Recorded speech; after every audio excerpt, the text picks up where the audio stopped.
Okay, well, thanks for joining us. So I am going to be doing some exploring of version 12, which just got launched today. Uh, it's always exciting to have a new version of Wolfram Language and Mathematica out in the world. I guess I've done this a bunch of times now, but I always find it really fun to play with the new thing that we've created, and that's what I thought I would do here tonight. There's a lot of information about what's new in version 12 that you can find on the web. I also just published a blog post today that is goes through in some length what's new in version 12.0 as compared to 11.3 that came out about a year ago now.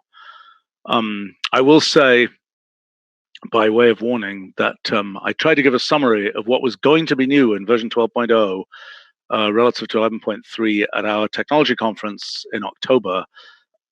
That summary ended up running for 3 and a bit hours, and there's a lot more that got done between October and now. But so I'm going to go kind of quickly, and I'm hoping we'll get lots of good Q&A on the chat, and I'll talk about things people are interested in talking about. So this is, and I'm going to concentrate particularly on things that are new in 12.0 as compared to 11.3, but I will talk a bit about things that are new in 12 as compared to 11. You know, the big picture is strengthening of existing areas and exploring new areas, and lots of new areas being explored, from chemistry to speech recognition, to things with Polyhedra, to things with blockchain, relational database integration, all kinds of good things. All right. Well, I think what I'll do is to follow a little bit the pattern of the way that I wrote this blog post.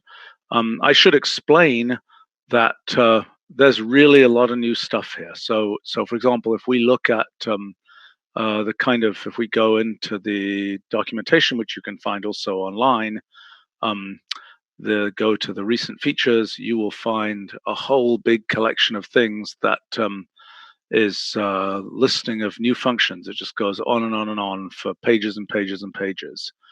I think it's pretty incredibly impressive. This is all stuff that got finished in the last year. Some of it we've been working on for years, heading up to this point, but this is things that kind of arrived and were finished during the course of this year. So where should we start? Well, I thought maybe I would start a little bit as I did in my blog post. I'll start talking about kind of a core area for us, which is things to do with math. People always like using Wolfram Language to do mathy kinds of things, and I like to think we're the best in the world at doing mathy kinds of things. So what could possibly be new in math after all these years? Well, here's an example. Has to do with plotting complex functions. So if we say something like complex plot 3D, let's say we pick, the gamma function, one of my all-time favorite functions, and we plot it in some range, I don't know, some range of the complex plane, plus 5i. Okay, let's see what this does. So that produces this quite interesting looking thing that shows the poles of the gamma function on the negative real axis. What's tricky about this, you might think, why is it so difficult to do this? What's difficult is getting a meaningful way to represent, for example, the complex phase of this function, all those kinds of things. And if you go and drill in here, you'll find that complex plot 3D has a lot of detail, and we've kind of a lot of different forms of a lot of different ways to recognize different kinds of things, a lot of different kinds of ways to represent these complex phases and so on. So lots of different capabilities. So just one example of something that's kind of new in math. I think actually let's just try just for fun, if I say something like color function here, arrow, cyclic log abs, what does that look like? Does that look, oh, that's rather exciting. Okay, so that was just a different way of representing the magnitude and phase of that complex function. Okay, so jumping into something, so let's talk about something that is also a bit mathy, but spreads out into a lot of other areas, and that's to do with the handling of uncertain numbers. So when we have a number, let's say let's compute pi to 500-digit precision. Okay, there it is, and one of the big things we've done for the last 30 years is to keep track of the precision of this number. So if I were to do things like I were to, I don't know, do a computation. Okay, an extreme computation I can do is an iterated map on the interval. So let's try that. Let's say we do this, and let's do that 40 times or something. We'll see, hopefully, I don't know if this will really happen here. Oh no, this number just gets huge. Look at that giant number there. Not really what I wanted to have happen. Okay, let's try doing this. I think we need a number between 0 and 1. So let's try taking pi over 4 here.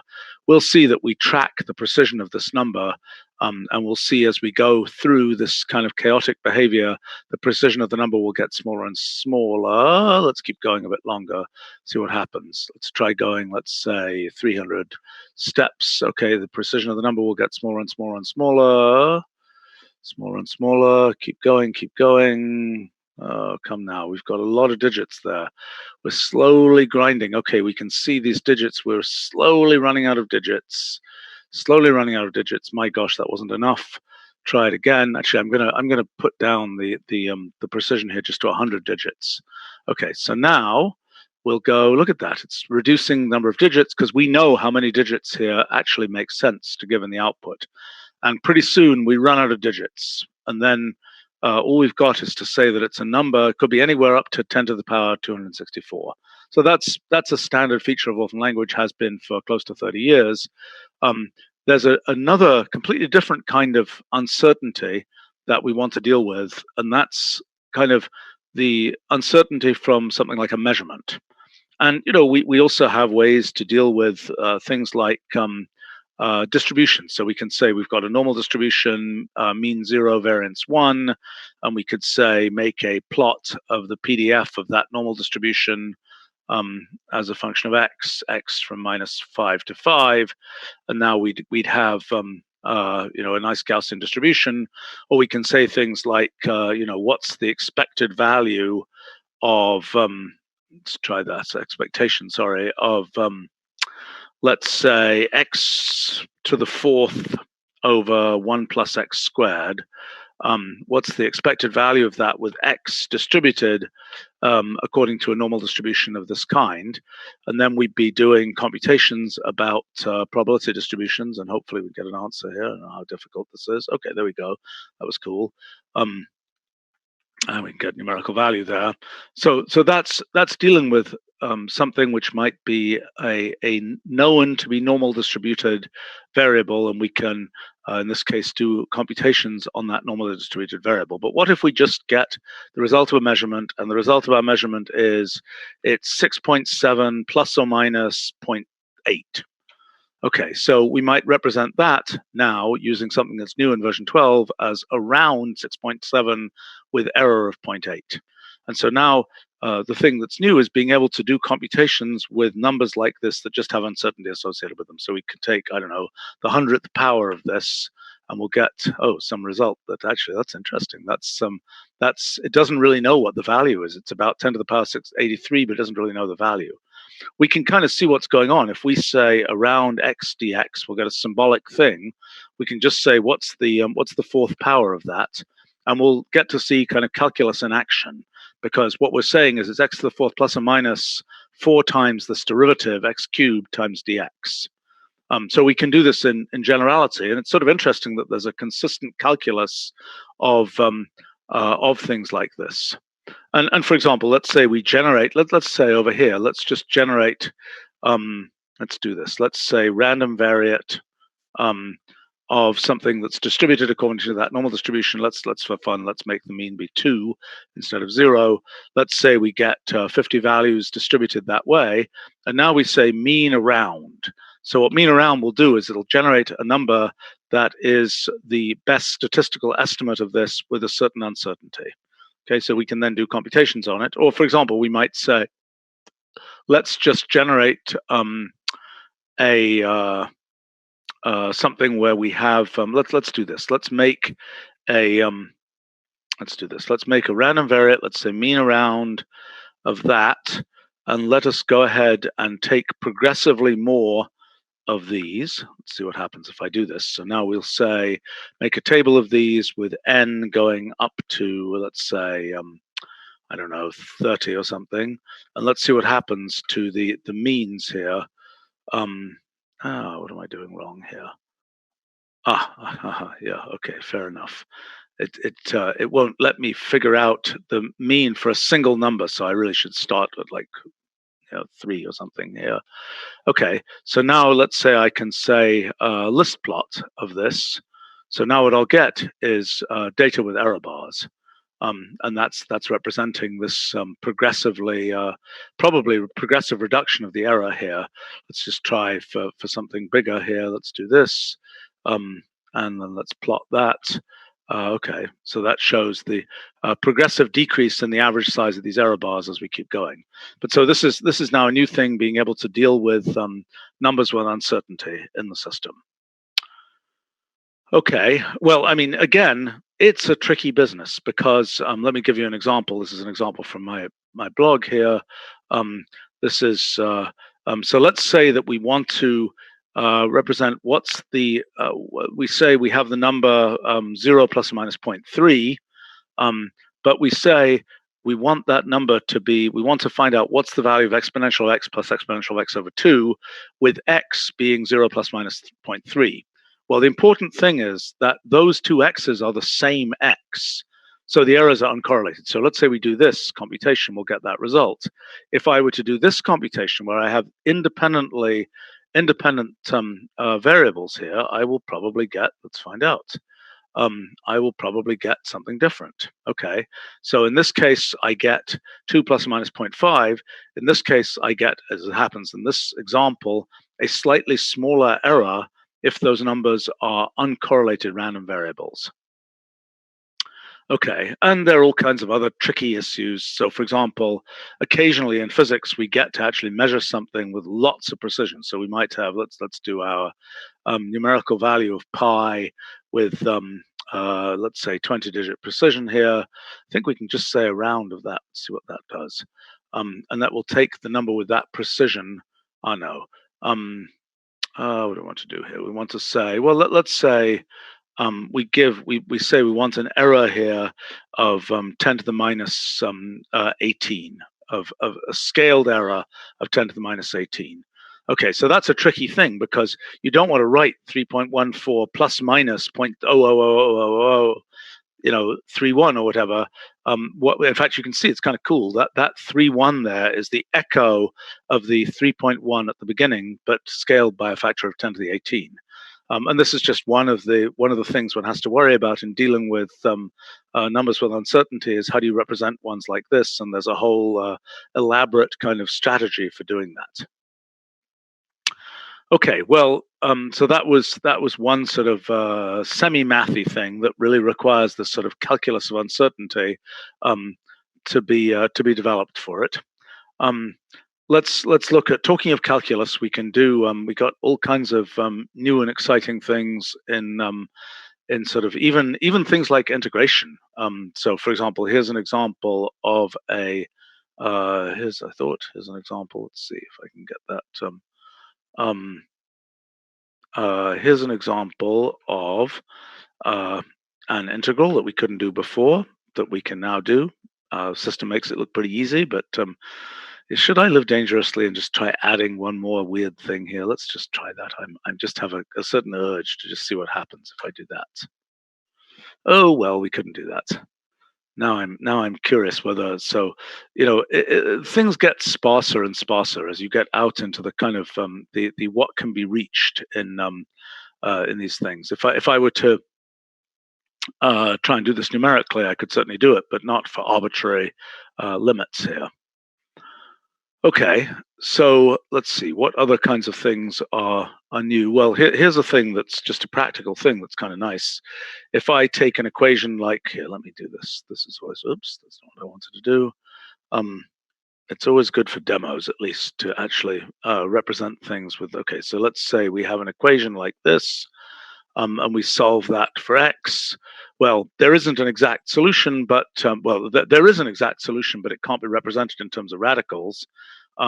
What we were doing before was to show the explicit root objects, and if I were to do the input form of this, we would probably see a bunch of root objects here, just basically implicitly saying the first root of that polynomial, et cetera, et cetera, et cetera. Here we've just got a nice representation that's a little bit easier to tell what's going on and convenient for manipulating things. Okay, in terms of other things, one of the big things that came in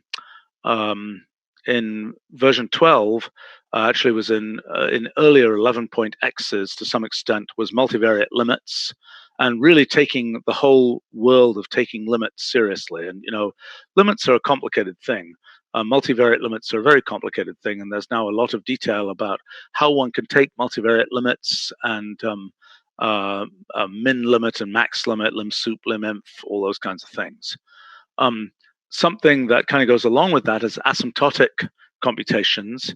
It's kind of just like you can have approximate numbers, so you can have asymptotic, you can have power series, but you can also have asymptotic approximations. Here's an example of something that was new in version 12. This is an asymptotic sum of 1 over square root of k. See what that looks like. Okay, there it is. Let's just try something slightly different. Actually, I'm just curious what it looks like. Can we just do this? 1 over k squared. Okay, so there's the standard zeta function, zeta of 2, and then there's the subleading terms that in that asymptotic sum. And we can similarly do asymptotic solutions of differential equations, et cetera, et cetera, et cetera. It's that's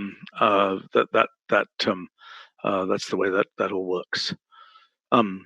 I'm happy to see on the on chat here somebody observing that they like the new Mac front end. One of the big things that happened there was it's all 64-bit, it's all modernized, it's all cocoified, it's all should support all the modern conveniences of the modern Mac environment. And in case people are wondering, high DPI support is coming to Windows very soon. Not quite here yet. All right, let's move on again. Let's move again onto something a little bit mathy, but now in the area of geometry. So you might have thought that a polygon was something there was nothing more to say about. And if I make a regular polygon, regular 7-sided polygon or something, I make graphics for it. This is all good. There it is, a heptagon, a happy heptagon there. What could possibly be new to do with polygons? Well, the big new thing is polygons with holes. And think, I don't know, if we were to look at the polygon for South Africa, it would have a hole for Lesotho. That's sort of a typical example. But we can get polygons. We can look at polygons that have holes. So if we look at how polygons work, now instead of just giving the points in a polygon, you can specify the polygon and you can specify holes in the polygon. So I'm kind of guessing that there's an example of that somewhere here. Let's pick up one of these. So, oh look, there's the one I was just mentioning of South Africa. There's all kinds of complicated things here. So, for instance, we can ask for, let's see, what is that? That is, okay, well, let's take this region here. And now we can ask for a polygon. I think that this is the crossing polygon, which is the polygon that has all those things like that. And I think also we have other things like, let's try the winding polygon. Am I going to make something that's sensible or not? I don't know. So we can say, what's the let's see, the winding polygon here, and let's visualize that as a region. Region is a new general construct. Okay, so there we go. So there's the polygon that we get from just winding around those points. This is the one where we allow crossings, and we could pick these up, and we could say, for example, something like, what's the area of that object? Okay, we get the result, and this one here, we could say, what's the area of that object, and we get a result. And now we could say, let's do this. Let's say that was on line 37. So let's say, let's get the region complement. I'm just playing here, but I'm just curious what it looks like. Let's get region difference rather of this thing here, and I may regret this, but I'm going to try it anyway. This is the problem. What happens is it's always fun to play with these things. Let's see. Let's try the region difference between those. Oh my gosh, it's absolutely blank. Oh, that may be because there isn't anything that is lacking from one to the other. Let's see what happens if I say region symmetric difference between those two things. I wonder what that will look like. Oh yes, there we go. So there's the polygon in the middle from those two things. Okay, so that's the world of holy polygons, so to speak. And it's always interesting, like, for example, let's take a random polygon. What is a random polygon? Well, if we just say random polygon, let's see, if we say random polygon 10, that will give us a polygon with 10 sides and 2 dimensions. Let's say I say random polygon 3 arrow 10. I think that will give us a 3-dimensional random polygon. So I could say something like graphics 3D of that. It's probably a horribly degenerate polygon. Look at that horribly messy polygon. So what we could also say is we want to insist that it be a convex polygon, and there are many different things we could ask for. But let's say, for example, we could say a convex 10-sided polygon, and then we'd get something which is a convex polygon there. Okay, so and again, other complicated things. I mean, like, for example, we could take this polygon here. Well, we won't necessarily get the same one, but let's get this 3-dimensional polygon. Let's see. Again, I'm curious what happens here, and let's say polygon decomposition of this, and that I want to decompose that into convex polygons, and let's do that. Okay, let's see what that looks like. Let's make a graphics 3D of that. See what it's like. Okay, so then, all right, so we see the seams there. So we took that 3-dimensional polygon and we broke it into the minimal set of convex polygons to get what we wanted. Okay, well, if we can do polygons, what about polyhedra? Well, needless to say, now things like dodecahedron, they've been around, since Plato's time. They are now built-in things, so we can say, okay, what's graphics 3D of dodecahedron? Okay, we'll get a picture of a dodecahedron. Let's see what happens if we say, let's see what happens if we do this. Let's ask for the volume of a dodecahedron. Okay, there we go. There's the result. We could ask for something like let's try it. Let's just try something like let's see. What about dihedral angle? Is this a silly thing to ask for of a dodecahedron? Now, do I have to say which vertex? I think I do. I think I have to say vertex number 1. Oh, I don't know what I'm doing here. Let's see, maybe I have to say that with respect to 2 vertices. Do I know what I'm doing, or do I not know what I'm doing? I think there's a strong expectation that I don't know what I'm doing here.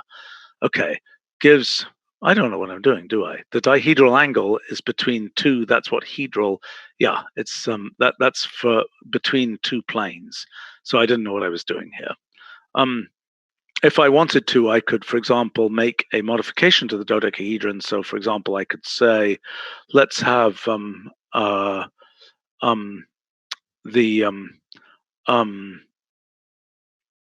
yes. Let's say I do something like a beveled polyhedron of a dodecahedron. Let's see what that makes. Okay, so that's now making, this is kind of a representation of the polyhedron. Notice if you're really into the details of what's going on, there was a slight delay as those things were coming up. Those are lazily computed. The basic representation just shows the number of points, number of faces. So here we could, for example, say now we could ask, let's say, the volume of that polyhedron there. I wonder whether it'll be okay. It'll just give that result. Or I could say, for example, I wonder what would happen if I'd said that.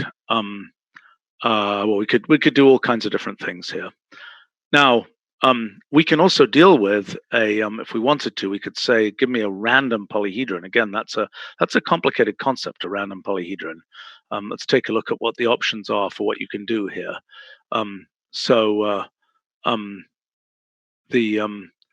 Let's see, what do we get to use here?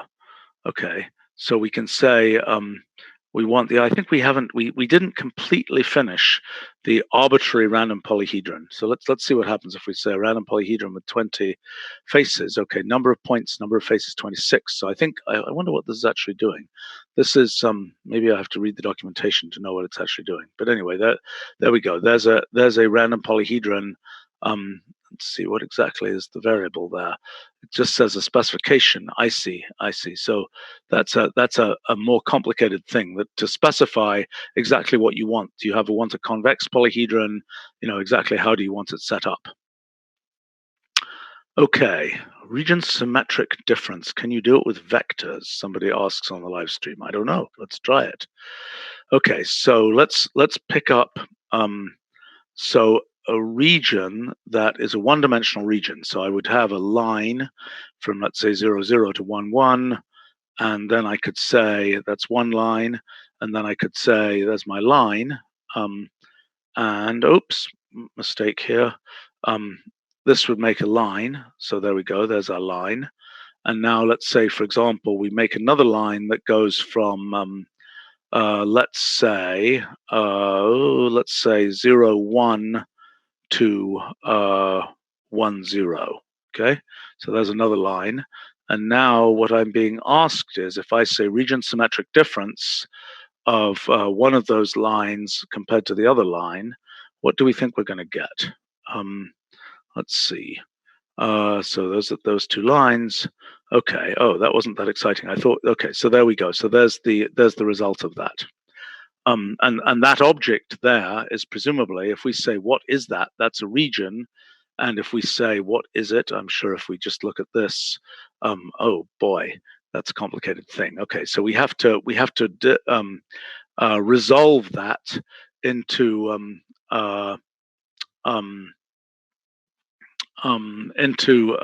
its constituent lines, which we can certainly do.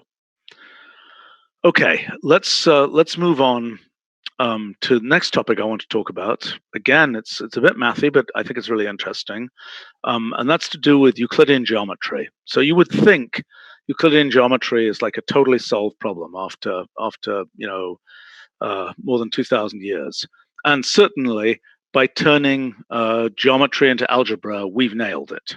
We can say, we can say something like, solve an equation for x squared plus y squared equals 1, and the line x plus y equals I don't know what I need to have it to be equal to, but something like this.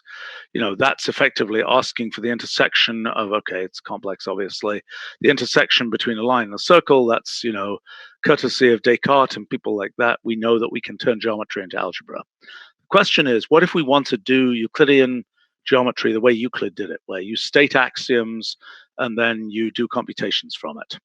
Well, what we've done in version 12 is to set things up so you can actually have a symbolic language to represent what Euclid represented in Greek. And to say, consider, so let's take an example. This is one from my blog. Consider a geometric scene with points A, B, C, and O. And there's a triangle ABC, and there's a circle through A, B, and C with center O. And then O is taken to be the midpoint of A and C. Okay, so the question is, what that describes a set of constraints. You could imagine writing that in English or Greek or whatever. And then the question is, well, what does that actually show us? So we can say, let's make a random instance of that, a random instance consistent with those constraints. Okay, so there we have it. So now we're seeing that this is the circle through ABC and O is the midpoint of B and C. Okay, so now we can say, we can ask for something like, but by the way, that's that's an attempt to make a sort of non-degenerate random example of something consistent with that set of geometric constraints. If we wanted to, we could say, make 4 of those, and each one will be different. They'll all look reasonable. They could all be illustrations in a geometry textbook, but they're not the same. And if we wanted to, we could say, okay, now take that and let's find geometric conjectures that are associated with that setup. And so what this is now saying is, this is one of the geometric conjectures. It's the geometric assertion that the line BA and the line CB are perpendicular. And so that's illustrated there. Let's see if we have any others. Okay, so that's rather boringly, it's basically saying the same thing, that the planar angle formed by the points A, B, and C is 90 degrees. Okay, so this is kind of doing Euclidean geometry like Euclid might have done it, by specifying symbolically the constraints we're defining and then doing computations on it. So here's a more complicated one that, let's see whether I can pull up a picture of it here.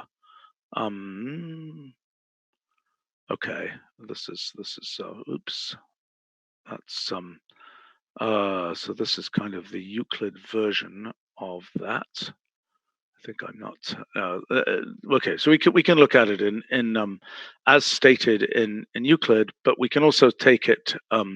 So here's the symbolic version of this thing. So this is taking a geometric scene with a bunch of points defined, and this, the geometric scene as such just is an assertion. It's just saying there are, points CBA, C prime, B prime, A prime, and we've got all these things that OC is the centroid of that triangle, blah, blah, blah. Okay, so now what do? We can say, find a random instance of this, so subject to those constraints, and now we have this elaborate geometric figure. Now, actually, I'm going to live really dangerously, and I'm going to say, let's find geometric conjectures associated with that geometric scene. That was on line 66. And it might take a long time. Let's see what happens here. Let's see. Okay. Oh, fascinating. Oh, look at that. Oh, that's cool. So, okay, so that's saying that the first conjecture here is that the polygon BAC is a regular polygon. So now we can, oh my gosh, look at all of these. Wow. Look at that. Look at that. Look at all those high school geometry things that one could be asked to prove here. So this is saying that's an angle chasing fact. Okay, so that's saying those two angles are equal. And this is kind of a lot of raw material here. Okay, so that's saying those 3 Euclidean distances are the same, et cetera, et cetera, et cetera. This is pretty cool. Yeah, I hadn't really thought of that. This is essentially a problem generator for high school geometry, so to speak, among its other uses. So okay, so that's a little bit on kind of following up on Euclid. There are a lot of new functions that were introduced just by virtue of sort of supporting what Euclid does. So, for example, we can say, what's the circle that goes through? Let's pick, I don't know, let's pick these points here. Okay, so there's a circle of radius square root of 5 through those points. That's the one that goes through those 3 points. And there's also all kinds of crazy stuff with triangles. It's like there's a well-known poem about the naming of cats and how cats have 3 names, I think. Well, triangles have a very large number of centers. You might think, the centroid is it, but actually you'd be wrong. There's a whole long list of triangle centers. And so there's, for example, the 9-point center. Let's take a look at what triangle centers we now support. Okay, it's a somewhat modest set, like the Semidian point and so on, the various, the Cevian endpoint and so on. These are various kinds of triangle centers that one can define that are useful for geometric constructions. And yeah, actually, that reminds me. Here's an example of another kind of assertion. So this is an assertion that we have three circles, and these circles are pairwise tangent. And let's see what happens if I do that. So this is taking a bit more effort, and it's figuring out how an example of three circles that are pairwise tangent. I have a great urge to try something here, which probably isn't going to work, but let's just try. If I have a circle, I wonder what would happen if I do this. If I have a circle, let's say that's circle radius 2. Is this going to work or is this not going to work? Let's try it. Oh, what a clever system. That was clever. So what I said was, these are pairwise tangent things. And okay, so what happens now? Is this possible if I take 3/3 here? Does that have a solution or does that not have a solution? Is it just going to... Oh, yes, very clever. Okay, so anyway, so again, we're making assertions here. This is another type of assertion. It's just like we'll have things like x is greater than y and so on. This is now a geometric kind of assertion that things are pairwise tangent. Okay, well, talking of kind of formal areas, another formal thing that we've introduced in version 12.0 is the notion of an axiomatic theory. We introduced the notion of generating a symbolic proof in version 11.3, I guess. Okay, so I have to show sort of my all-time... Well, actually, let's take a look. We now have a thing called axiomatic theory, and this will be gradually growing. But here we have, as an example,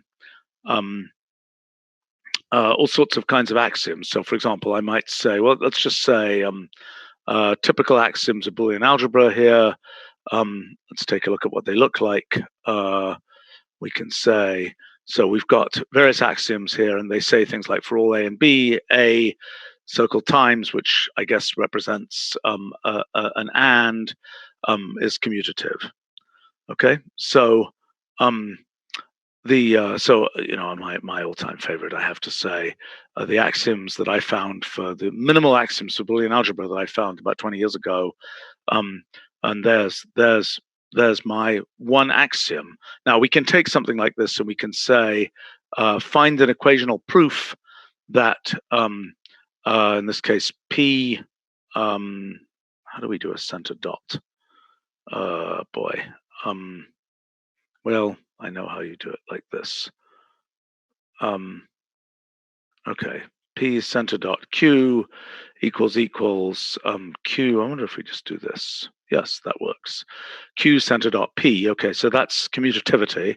Can we prove that from this axiomatic theory? And the answer is grind. We should be able to prove it because it better be true. There we go. Okay, so we finally have a proof. The proof is 102 steps long, so we can take, for example, that proof on line 77, and we can say, show us the proof, the data set that represents that proof. And now we'll have this long, complicated thing here that shows us the steps that we can go through, 102 steps to go through to make that proof. If we wanted to, we could say, instead of doing that, let's say proof graph. That will show us a graph of the interdependence of the lemmas in making that proof. So again, something kind of complicated. I think we actually have another way to do this now, where we actually have a popularity contest, so to speak. Let's take a look here. Let's see what this does. We want to look at proof object. And now we want to say proof graph weighted. Yeah, that might be interesting.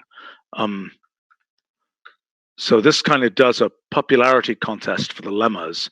So the lemmas that are more popular, like that substitution lemma 24, is shown bigger than the other ones. But one thing that's interesting is how incomprehensible these proofs actually are. We can know that they're correct. We can, present the proof. Let's say this was a proof that you couldn't double spend in a blockchain or something. You could present the proof and show it to people, and it's now a symbolic object, and you can pick it up and check it. But for a human going through it, it's there really isn't a human story that you can tell about what's going on in this proof. Now, one thing to mention about axiomatic theories is you might have noticed. Oh, I don't know. Let's say let's take these dots down here. This is the most symbolic of all the things that we try to do, is what's happening with these axiomatic theories, because you might know that you can represent Boolean algebra with a single operator, and that operator is NAND, but abstractly we're not saying this is the NAND operator. We're just saying it's an arbitrary binary operator.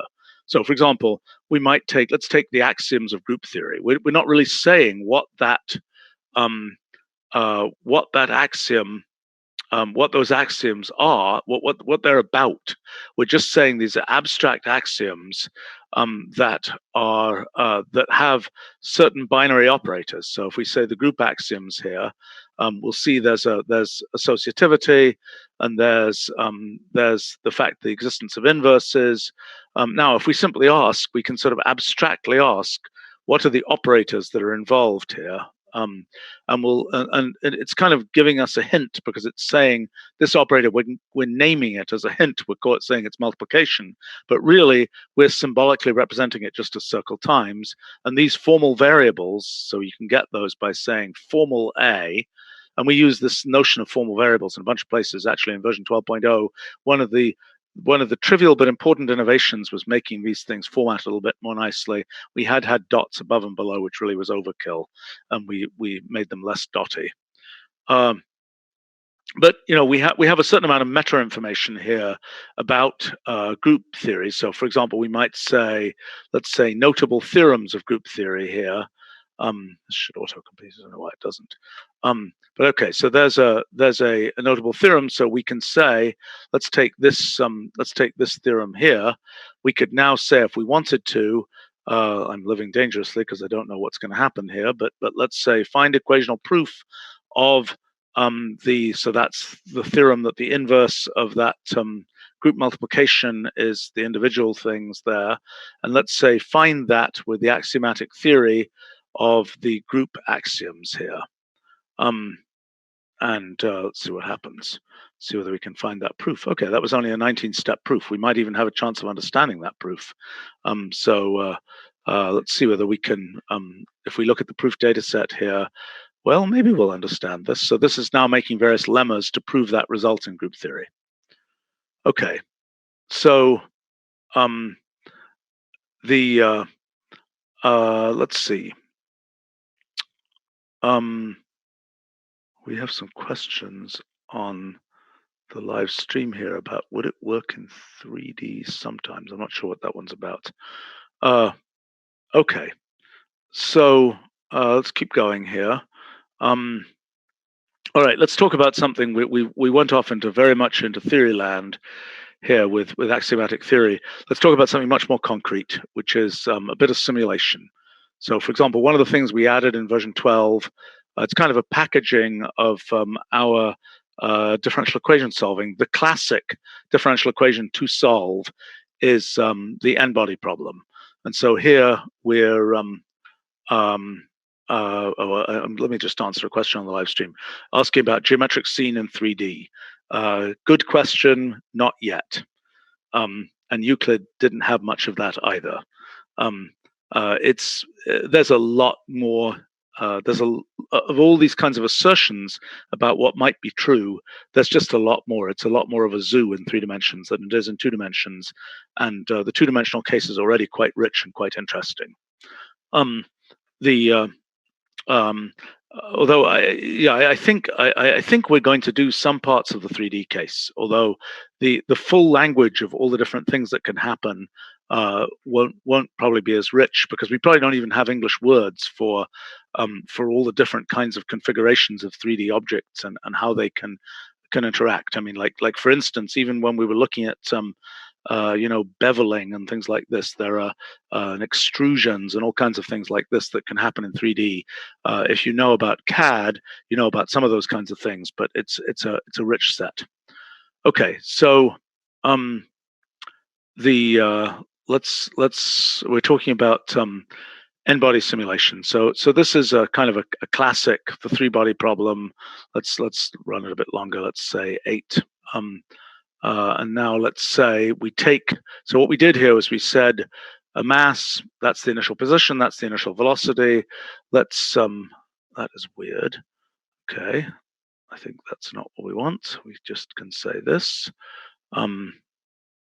We can just say that. We can say this.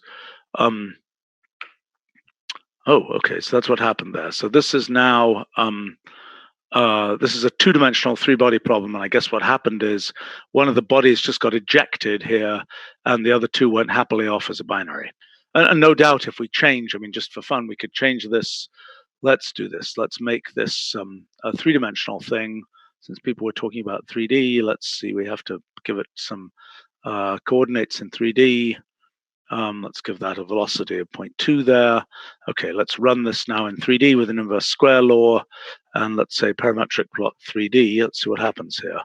Okay, so now we've got the three-body problem in 3D that we're running and simulating, and no doubt, since there is sensor dependence on things, let's live really dangerously. Let's see if we can do this. I don't know if this is going to work, but let's just try. Okay, this is kind of outrageous, but what the heck?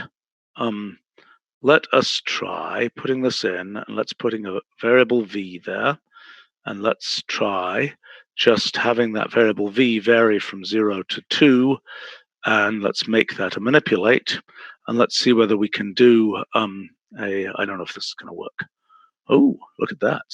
Okay, so now this is the three-body problem, and now I've got a variable v. Oh, look at this. This is fun. Okay, so wow, look at that mess. You don't want to live in if you were in a star system and there was a ternary star system and it had initial conditions like that. I just I wonder what would happen to the planets outside of that. But anyway, so this is pretty cool. So we're seeing now, as we change the velocity v, we're seeing these different behaviors. Okay, that's a funky one. We're seeing the different behaviors of the three-body problem. Pretty neat. Oh, and we can change the force law here. Instead of inverse square, we could pick a different force law, and we'd probably see very different things happening. Okay. So question. Somebody's asking about debugging. One of the things that we're working hard on is making it so that it's easier to write correct code. So, for example, syntax coloring and all the various code advisory things, when you enter code, those are important. We're working on various ways using machine learning and other kinds of things to basically predict whether the code you're writing is likely to be correct. That's an important thing. We have actually internally, we're already using a kind of linting mechanism, which is using very elaborate code analysis to try and figure out what's happening with the code. Okay, people are voting for more living dangerously. So there's a thing I want to try here. So we have Nbody simulation, and I am curious what happens if you look at, let's see what happens here. Can we look at another force law? Okay, let us try. That was inverse square, but what happens if we try, oh, look at this, pairwise potential. So, okay, let me try this. So this should be in here when giving a law, force law, okay. So I think we should be able to say pairwise potential arrow, and now what is the structure? All pairs of bodies I and j. Oh, this is a little tricky. Let's see if there's an example here. What I was hoping to do was to be able to try something other than an inverse square law. Let's see, pairwise potential. Oh, that's fun. Oh, this is interesting. Okay, I got to try this one. I got to try this. Oh, wow, this is crazy, but let's try it. Okay, so I'm in 3D, so I'm going to try an inverse square potential in a sphere with those initial conditions. Oh, bad. What happened here? There's not a boundary representation that uniquely defines a region with region dimension 2 embedded in dimension 3. Don't exactly know what that means. My guess is that we've done something, there's something undefined about the problem that we've set up here. So actually, let me try here. Let's try this Nbody simulation with, instead of that, let's try this thing with a pair potential. Yeah, let's do this. Let's try disk region here. And let's try, actually, let's just try, just to be more exciting, let's try a regular polygon. Let's try that being a pentagon. Okay, let's see what this looks like. Oh my gosh. Region distance function should be, oh, silly me. I've got my things in dimension 3, so I need to go back down to dimension 2. And then what I should start to see here is some kind of thing where I'm solving the Nbody problem inside a pentagon. Let's see what happens here. Okay, it's grinding, it's grinding, it's grinding. Let's see what happens. Okay, it did something. So let's now try computing. Let's try just evaluating the result. So let's see what happens here. So let's say a parametric plot of that. Okay, come on. Wake up, wake up, wake up. What's it doing? Oh, wow. Okay, that is pretty cool. So what's happening there is, wow. That's the three-body problem solved inside a pentagon. So if I were to show so you can see there's a pentagonal boundary here, and I'm guessing that it reflects off the default boundary conditions are to reflect off the pentagon. So every time the planets hit the edge of the pentagon, they go back. So if I were to let's do something a little bit more, a little bit tamer. Let's say that we have a harmonic potential, or let's see what I say, harmonic here. I wonder what will happen then. So then that was much faster. Interesting. Okay, so maybe we want to run it a bit longer. Let's run it for 50 steps or something here. And let's see what happens. Okay, so that's a harmonic potential between bodies. So we got a bunch of springs bouncing around, and then they're bouncing off the edges of this pentagonal thing. And it'd be more fun to do this in 3D against a polyhedron. So we could have like things with springs bouncing around inside a polyhedron. And we can do this for much larger numbers of bodies too. All right. This is driving me crazy seeing this thing go there. Okay. So yeah, the question of whether you can have a random force. Yes, I think you can have a random force. And it's suggested that I could have actually made this work here. Let's see what happens if I say, oh, yes, I see what's wrong. Okay, so this is now, okay, so this actually did work, although I think we need to tame back the number of steps that we're trying to go for, because this is, okay, so this should now be inside a sphere. So this is now showing us, oh boy, it's a little slow here, but you can't really blame it. Okay, it was too slow for the manipulate here, because the manipulate is trying to return a result quickly enough to show us something interactive. But it's pretty impressive that we can define the three-body problem inside a ball and actually expect that to be solved in in real time like this. Okay, let's move on. All right, I'm gonna turn to a completely different topic. So every version of Wolfram Language, we like to add all sorts of convenience functions, and we like to kind of analyze what's inconvenient and make it more convenient. So one of the things we've noticed is that we're starting to get a lot of functions that are like, give me information about something.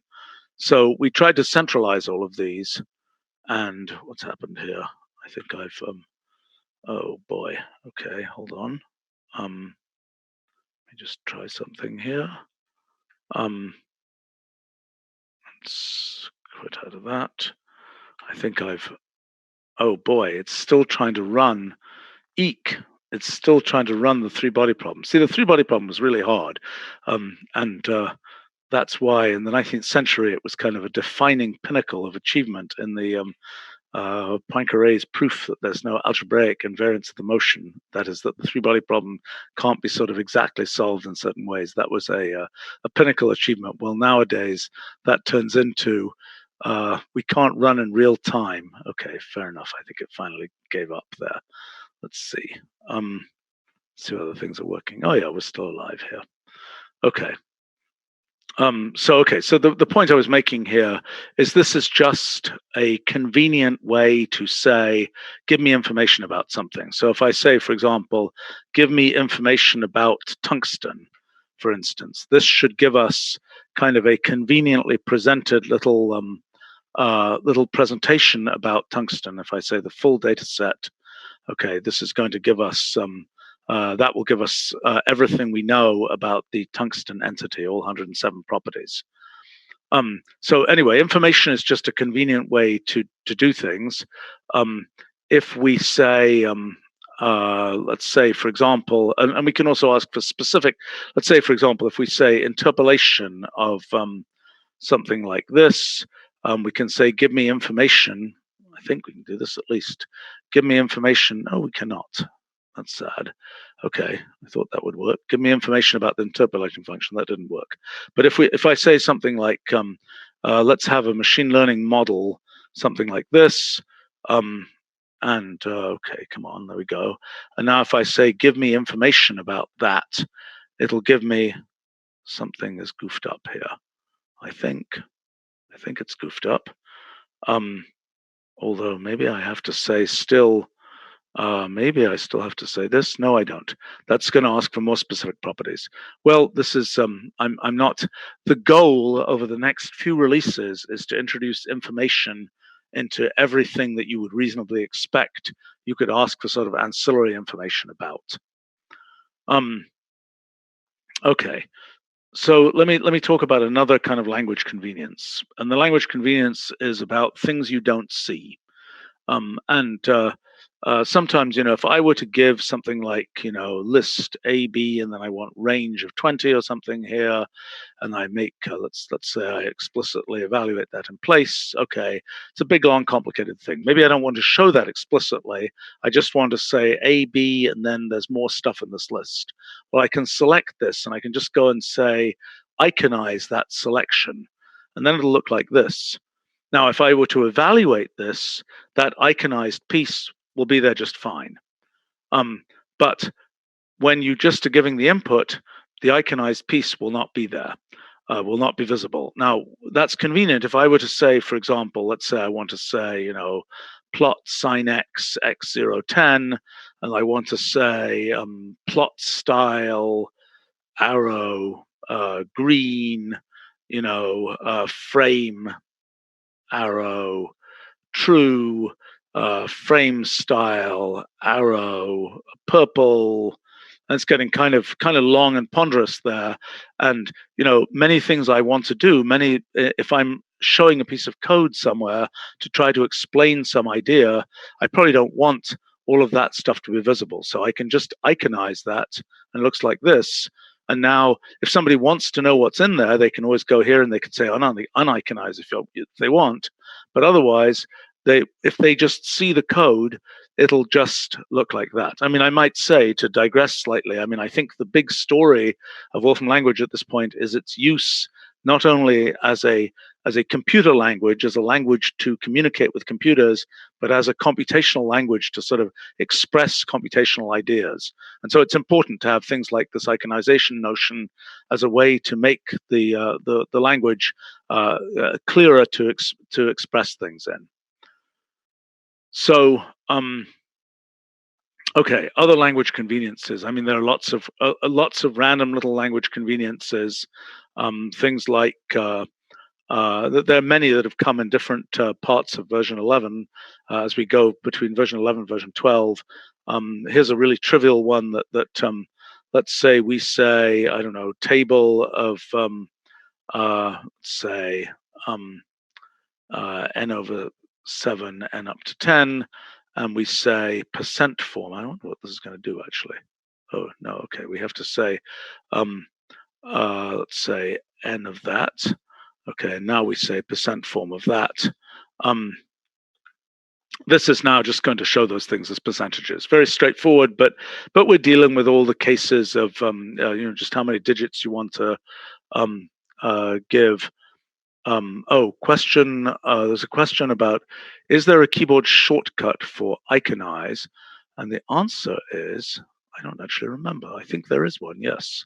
And I should remember what it is. I think it was only introduced fairly recently. Let me just see here. Let's uniconize that, and let's go to the let's go to the edit menu, and iconize is well, on the Mac it's Control Command quote. So let's just try that. I need to learn this. Control Command quote. Oh, that's beautiful, and that will uniconize again.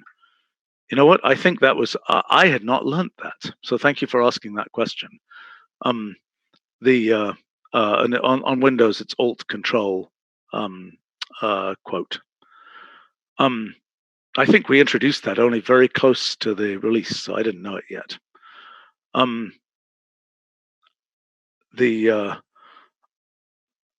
Okay, someone's asking for an iPad multi-touch remote control. Actually, there are all kinds of interesting things that will be coming now that we have a fully 64-bit, fully modernized Mac version. You can expect all sorts of interesting innovations around that. Okay, let me mention one other thing. People ask about people often ask about things like quantum computing. Well, I worked on quantum computing back in 1980 before anybody had ever heard of quantum computing. I was a bit skeptical about certain aspects of whether it would work and how measurement interacts with quantum computing and so on. I'm not sure those things have been fully resolved even to this day. But anyway, there are lots of interesting, good quantum computing packages for Wolfram Language. We've sort of worked a bit on creating a standardized one and being able to connect it to sort of the APIs that maybe one day will exist from real quantum computers. But anyway, in thinking about quantum computing, independent of its possibility and whether you can actually do it on a real machine and so on, one of the things that I realized is there's a missing piece in our language.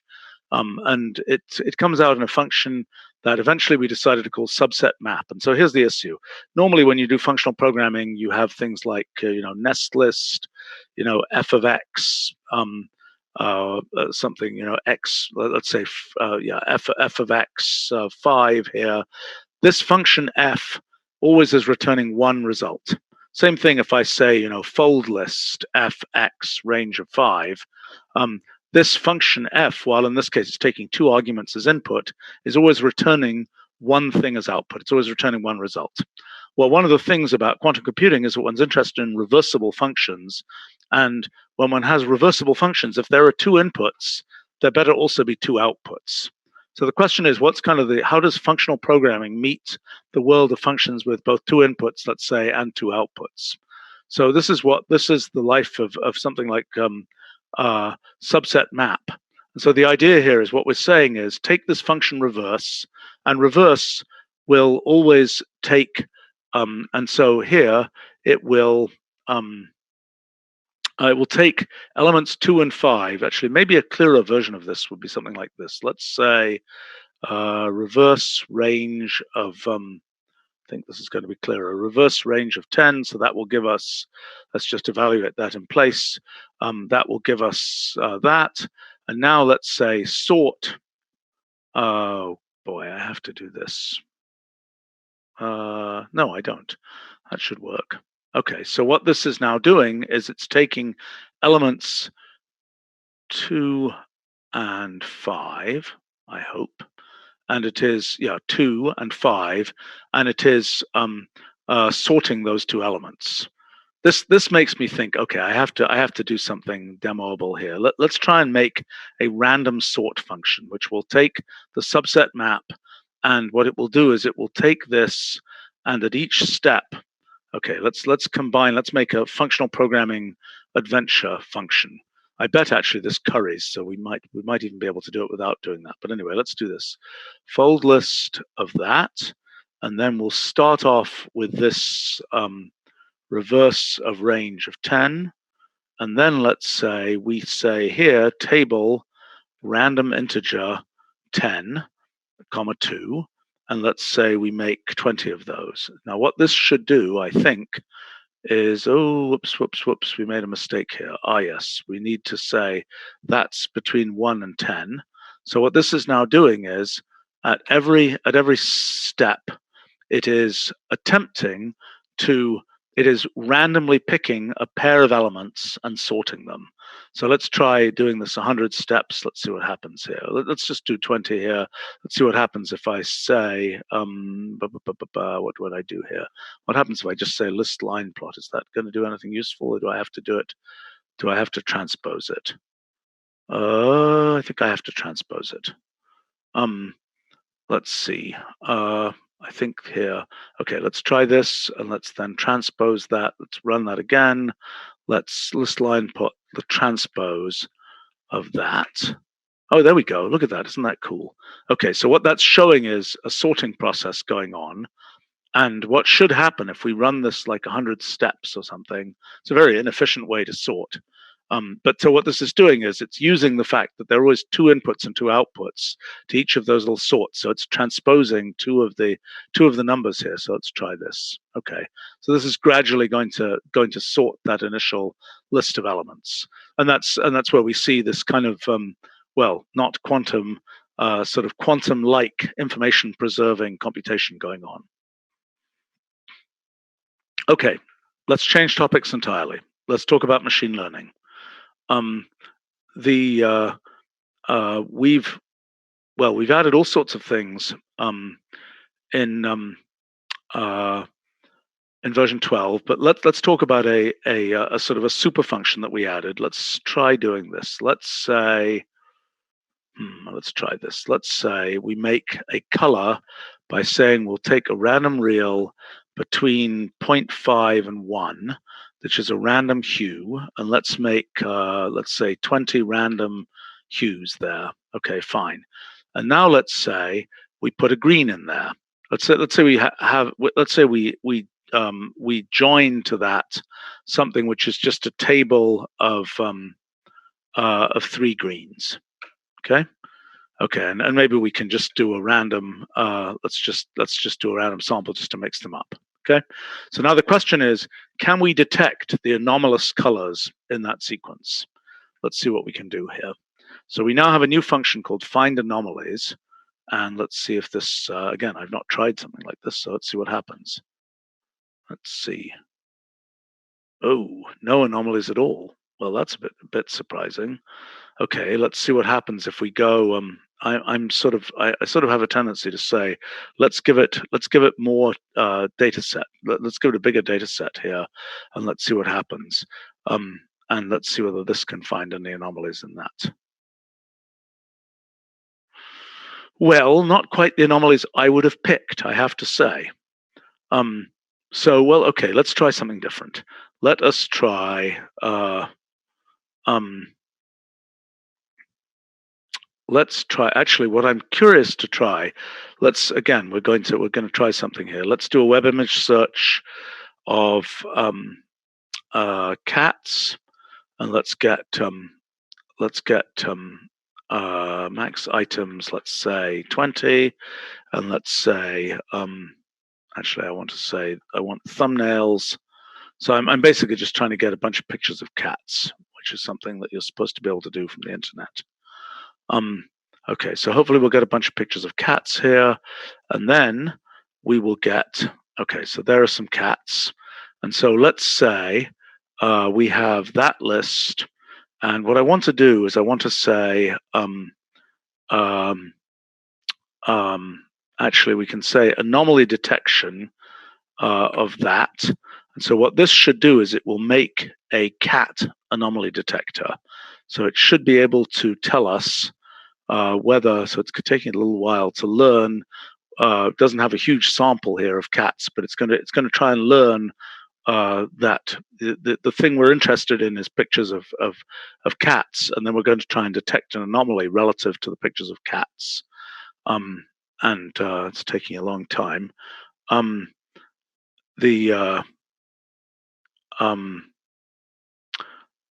Let's see. Oh, it's taking forever here. I didn't ever try something like this, actually, I have to tell you. Let me show you something slightly different. People are asking, how does it do this?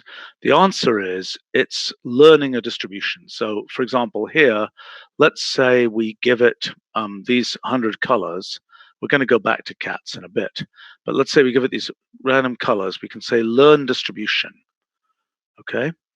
And this is now going to give it, it's going to take a little while, it's going to learn a distribution here. So that's a learned distribution. And so given that learned distribution, we can say, give me a random variate from that. Give me from that learned distribution on line 141, let's get 10 random variates. And then we'll get 10 random colors. Interesting that we got a green there. That is kind of must be why we're not seeing that as an anomaly. But anyway, let's keep going here. And let's say now we can say, give us the probability density function of that with respect to, for example, a green.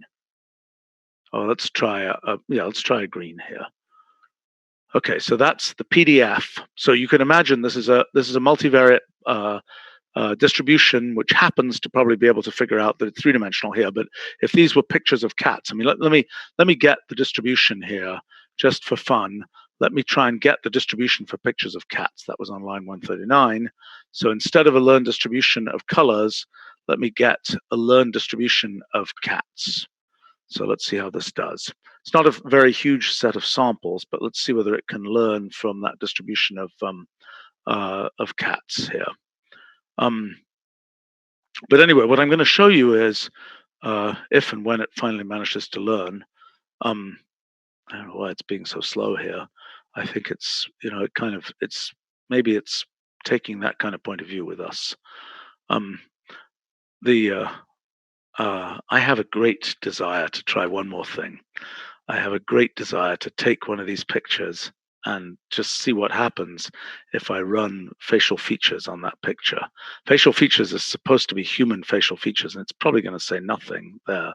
No, I have a great desire to see whether it will actually give a facial features result for that guy, and see whether we are, as Darwin had in his book about expression. No, oh well. So it goes. If we have if we had a picture of a person there, we'd get. Let's try a picture. Let's see. I think I have a. Let's get a movie poster. What movie poster could we get? What would have a good picture of a person on it? Well, let's just try here. Let's do just for the sake of doing this. Let's say random entity. I'm trying to get a movie poster with a person on it. So let's try. Let us get 20 random movies. And I have no idea what these are going to be. Let's get an image for these, and let's see whether we've got any of these. Okay, so let's try taking. Let's try that one there. I don't know whether this is going to work, but let's try saying facial features. It may be rather low resolution, that image. See what it does. Come on, why is this running so slowly? Oh wow, look at that. That's cool. Okay, so what that did was, that's actually a pretty good example. Okay, so that whoever American friends were, it reckoned that person was age 82, which I don't think is. It may be more from the Victorian or something style dress than from the few pixels of actual face. But and it also got the gender wrong. But let's try. We can try one more. Let's try this one, whatever that is. Let's just try. This is kind of an interesting thing to try, perhaps. Let's try putting that in there. See that these are very, very low resolution posters, so it may not be able to do it. No, it couldn't do it.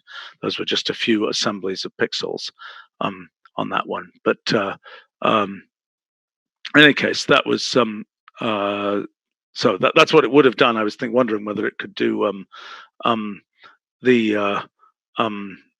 I wonder whether it could do the cat, but it didn't.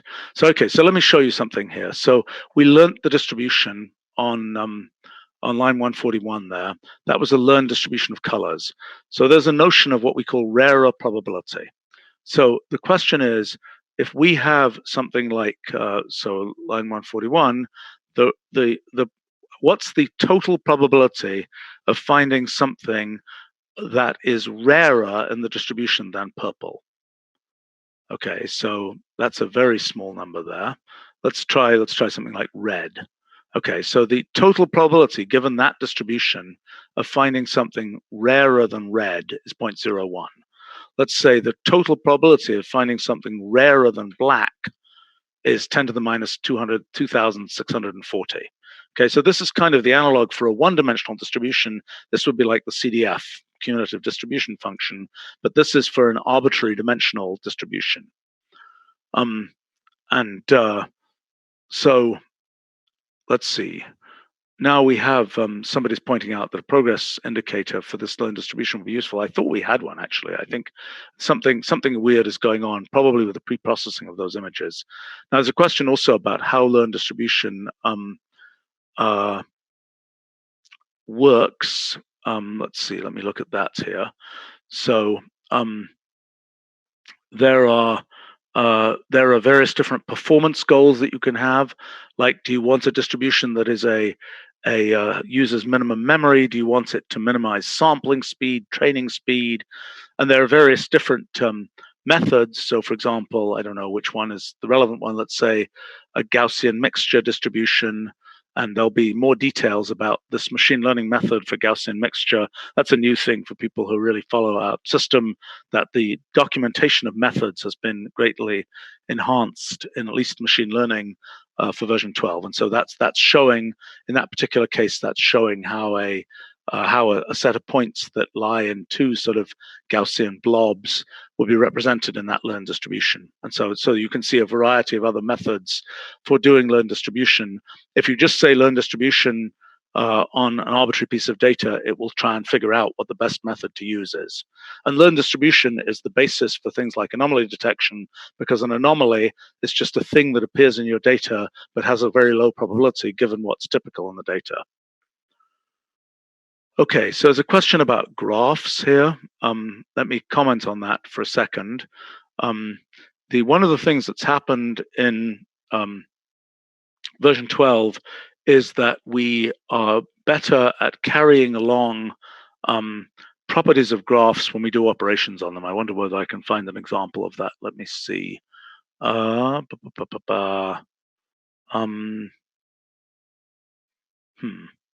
No, I don't think I can here. But let me to give an example. Let's say let us try. Okay, let's do this. Let us say random word. Let's get 20 random words. And come on, wake up.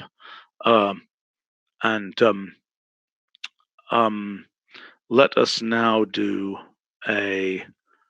I don't know whether this is going to work very well. Let's say nearest neighbor graph of those words with triples of words. Okay, so let's do that, line 154. Let's do that, let's say vertex labels, arrow automatic. So now this is going to, so what it's doing is it's using some word embedding mechanism to decide what the nearest words are. So now what I wanted to do here is to do a graph operation. Who can suggest a graph operation here? Let's see. Well, the basic thing I was going to show you was if I do a graph operation on this, it will carry along the labels in a much more sensible way than it did before. And it's kind of an interesting calculus of, well, let's see what happens if I say, again, I'm not quite sure what this is going to do, but let's say I say graph union of this with this. Is that going to do something sensible? No, that wasn't very exciting. There's a complicated calculus of when do you carry labels along, and when does it even make sense to have labels survive an operation on something? When does it make sense to have the tagging survive? Okay, there's a question about synthesize missing values. That's a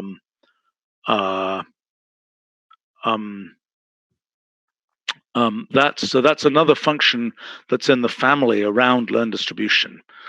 So if I say something like, let's try an example of this. Let's say I do. Let's see whether I can show an example here. All right. Well, that's kind of boring, but we can try it here. Okay, so this is all right. Let's do this. What on earth is that doing there? Why am I doing it this way? Okay, why is it being done that way? Well, let's try. Okay, let's try this. Let us try. Yeah, we can try. I'll try one example of synthesizing missing values here.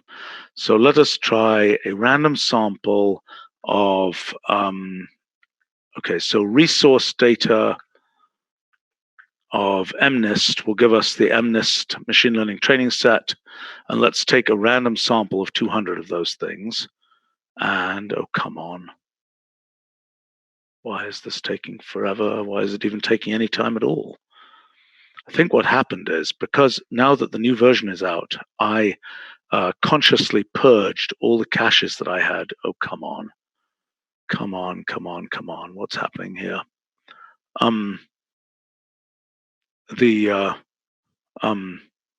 Okay, let's see what is going on here. That is a very weird thing to have happened.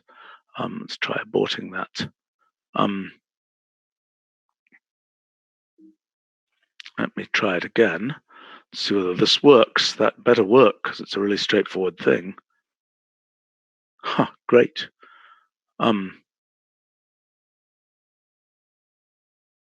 And let's see, why is this taking forever? Oh, might be taking forever because there are 50,000 things, and there we go. It was trying to print 60,000 pieces of output. Okay, so I give it a few points for not for protecting itself there with that large output sample. Okay, so let's try taking a sample of 200 of those. Let's just try taking the handwritten digits there, and then let's say learn distribution of those. And what we should see here is oh, come on, that was I switched off dynamic evaluation. So now that's got a learn distribution. So now let me take one of these and let me say we take that and let me try. I wonder what's the best way to do this. Let me try doing well, I'm just going to cheat. I'm just going to use one from here. Let's try using this, which has let's try using both of them actually. And that's a really weird way of doing this. Well, I guess we can use this. Okay, so fine. I could just evaluate it here. Why am I bothering? Okay, so this is finding with the learn distribution. I hope with that line for learn distribution. This is, why am I looking at image data here? That's really weird. Well, this may not work because this may be trying to do the wrong thing. Okay, so I had to tell it what counts as missing here, and I need to. I wonder whether I could actually just say gray level 0.5. I wonder if that will work. No. Okay. So what I was trying to do here was say, assume that gray means missing. Now synthesize the missing values from that distribution. That's basically the workflow, but it would take a little bit more effort to do that. Okay. All right. Let's keep going. Let's talk a little bit more about neural nets. One of the things that we've added a bunch of new features for neural nets, like transformer networks and so on. That was actually, and we have this neural net repository that, let me show you an example. So this is a BERT. Let's see over here. That is that's an example. Here's our neural net repository. It gets things added to it pretty much every day now. This is so lots of different kinds of things. I don't know what this is, ResNet 101. So this is the network, and we could like pull in that network here. We can just say, bring in that network, and we'll get, hopefully, okay, it's 300 megabytes is being loaded here across my connection. Why is my connection so slow? That is very odd. I have a faster connection than that. Suspicious. Something weird is happening here. But anyway, so so now there's the network, and now I can drill down and I can see lots of details of this network. I could also notice there are all these visualizations of the network down here. I could also go and I can say, if I want to, maybe somebody knows how to do this. I actually have forgotten how to do that offhand. Just see. There is a way of getting a nice visualization of that network. Getting this visualization here. Let me see how we do that. We would say, I think we ask for net information, and then we say, let's see what do we want here. We want well, it's a layers graph. I wonder what that would look like. So net information for that net model.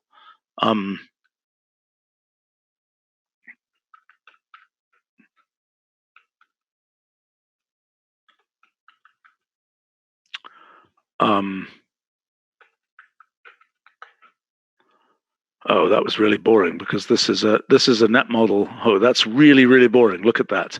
This is a graph that's just very long and skinny.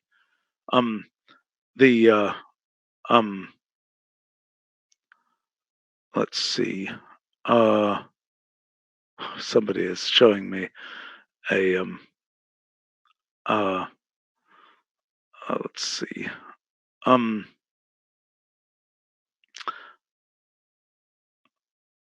So I'm confused by some of the things I'm seeing on the live stream, so somebody has to clarify if I'm going to pay attention to that. But in any case, what I'm partly trying to show is in the neural net repository, we're showing you can see how to use things, but let's look at like there's some new neural nets that we were able to add because we've added some new layers in the neural net. In our neural net framework. So for example, we've added, let's see, what do we need to add here? We've added things like, what have we added? I thought we added an attention layer. Let's see, we've got, if we look at what we've got in neural networks, there we go. Okay, so this is what we have about neural networks. We got a lot, by the way, a lot of new stuff about sort of telemetry on the training of a neural net. But down here we'll have a bunch of new layers that are used. I don't know what some of these do, I have to admit. But a bunch of new layers relevant to new types of networks. So that, for example, that BERT network, let's see what that one does. That one is, here it is, trained on a book corpus. Oh my gosh, 0.5 gigabyte of network. Let's see, where is that network here? And oh, this is an image depth network, but that wasn't what I was looking for. I was looking for the BERT network.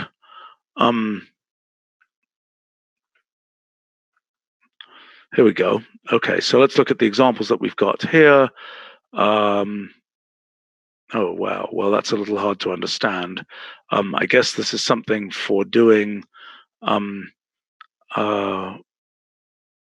This is something which is giving us, in the space of sentences, it's giving us some way to position sentences. I'm not quite sure how this is working.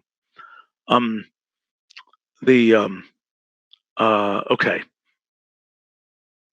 Oh, I see. Somebody has provided a cloud object here. Let's go look at that cloud object while we're waiting for our 0.5 gigabyte network to load in. Okay, there we go.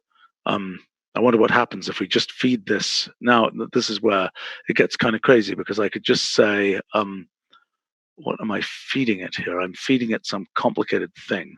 Doesn't look like I can just feed it some simple. Oh, I can. Okay, it says I can just say hello there.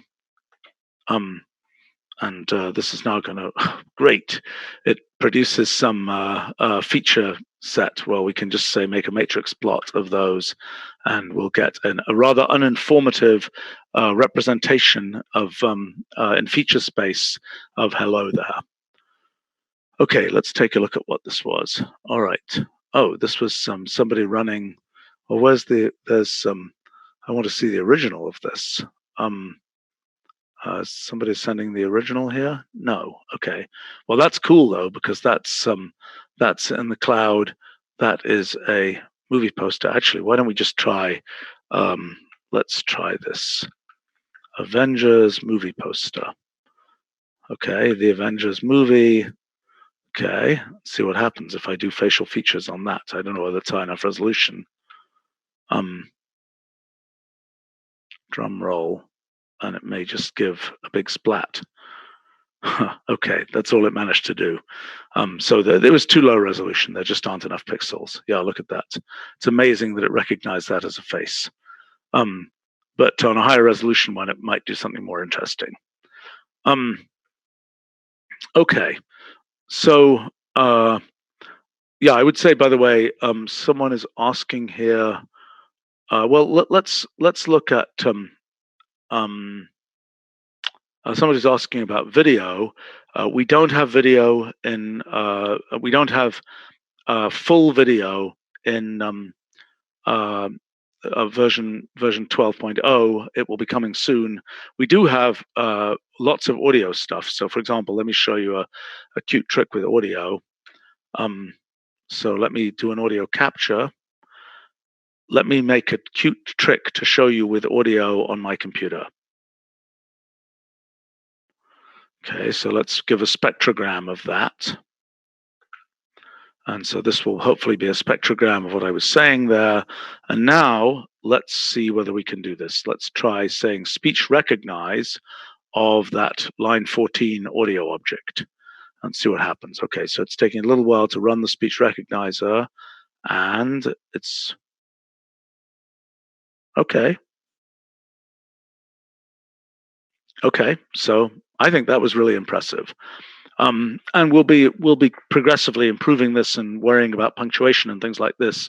But this works and is really quite scalable. On a typical computer, it will interpret audio as speech at about real time. So if you have an hour of speech, it will take an hour to produce the transcription for it.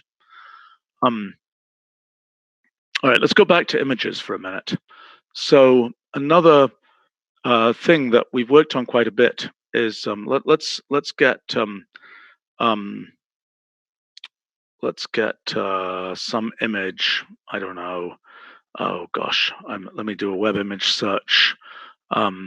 Animals, Serengeti, if I can spell it. Serengeti. How about that? So I'm just hoping that I'll see some herds of animals here. Let's get some thumbnails of that.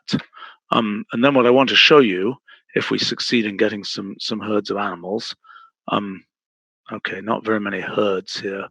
Drat. Well, let's try this one here. So let's try taking that image and let's say image cases. See what happens here if I just do this. Okay, so it's saying, okay, in that picture there are two giraffes. Now in this one here, I don't know whether it's going to get confused. No, I don't like that image. That strongly suspects that's a former zebra. I don't want the former zebra. Let's try something. Okay, let's try a picture. Well, let's try your. Okay, I'm somewhat inclined to try something like this. Let's try thumbnails of this may be this may produce some silly results here, but let's try. I'm going to do an image cases on this and see what we actually can find. Okay, so how about that one there? This may be really silly, so I'm sorry if it is. Let's see whether image cases is really intended for real world images, and that's obviously not one.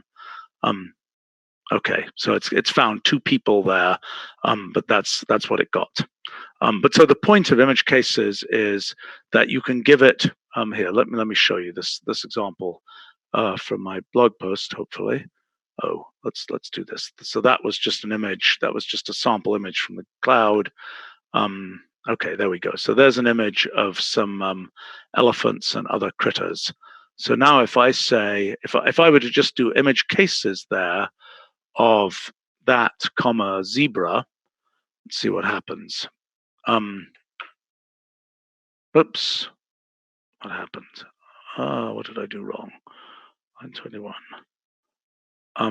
There we go. So now I've got cases of zebras in this picture, or I can just say image contents of this picture on line 21, and I will get lots of detail about what's there. There's an elephant at that bounding box, and that's the probability that it really was an elephant, and so on.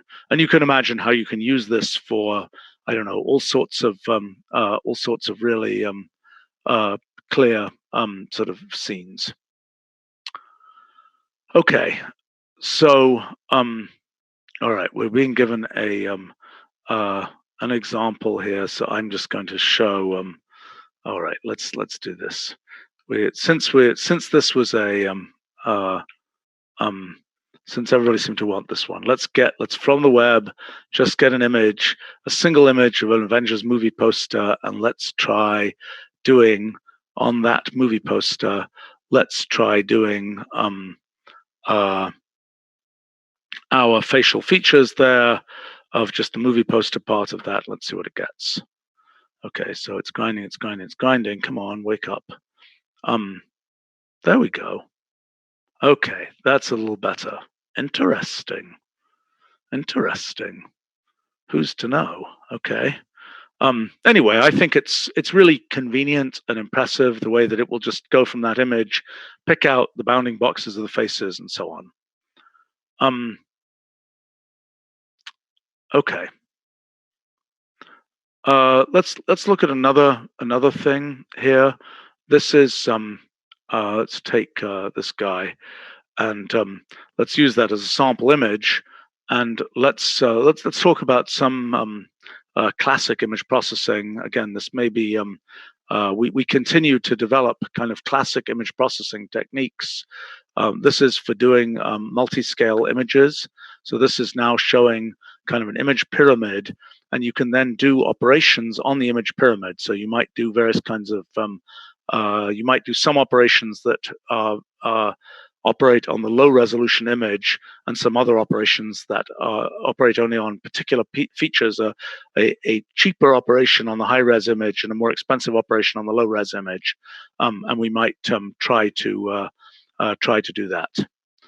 Okay, so let's take this character here, for example. And another thing we can do is we can say, normally we could say, let's make a chromaticity plot, a 3D chromaticity plot of this, and we'll make there it'll be. And now let's say we want to make a chromaticity plot of that, but we want to show. See if this works. Let's see. So we have a notion of, is this going to work? Not sure if I'm doing this the right way. No. Wrong. Sorry. So what I'm doing here is I'm saying, let's show something different. Let's show what part of chromaticity space corresponds to colors at a color distance 0.2 from red. Okay, so for instance, if I were to go to the white in the middle there, and I were to say, in this color space, what are the colors within distance 0.2 of white? So if I choose a different color space, if I say LAB color space, for example, I'll get a different thing there. Right? Let's take something different here. Let's take red here. So in LAB color space, that's the region of the color space that's within 0.2 of red. Okay, so why do we care? We care because this allows us to do, for example, approximate color replacement. So an example from the blog here is this one. We can do, oh gosh, let's go get this mess here. Let's go get this. Oh, that's very strange. Okay, interesting. It's a little bug. All right, well, failing that, I've got another idea. Let's say gosh, I need to get, I am going to just do this. I'm going to get a little image capture here, and I'm going to get some picture here of these sneakers, and I'm going to say image recolor of those sneakers, and I'm going to say take colors near, and let's say orange, for example, with distance 0.1, and turn them into green. Okay. Okay, so there we go. So that's why it's useful to have this notion of colors near a color. And presumably, if we increased that too much, it would start doing goofy things. We'd start, if we said 0.3 here, then everything would turn green. Okay. So, all right. I showed you a little bit about speech recognition. The another thing that's interesting is just like we have. So let's do if I do this and I say image identify. I don't know what it'll do here, but let's see what happens. It will hopefully say, "Oh my, okay, that was a bit unconvincing." I mean, this is let's just get the 5 top things it thought this might be. Wow, it's really convinced it's a dish of some kind. Okay, well, maybe sneakers of that color aren't so common, and certainly that checkerboard is.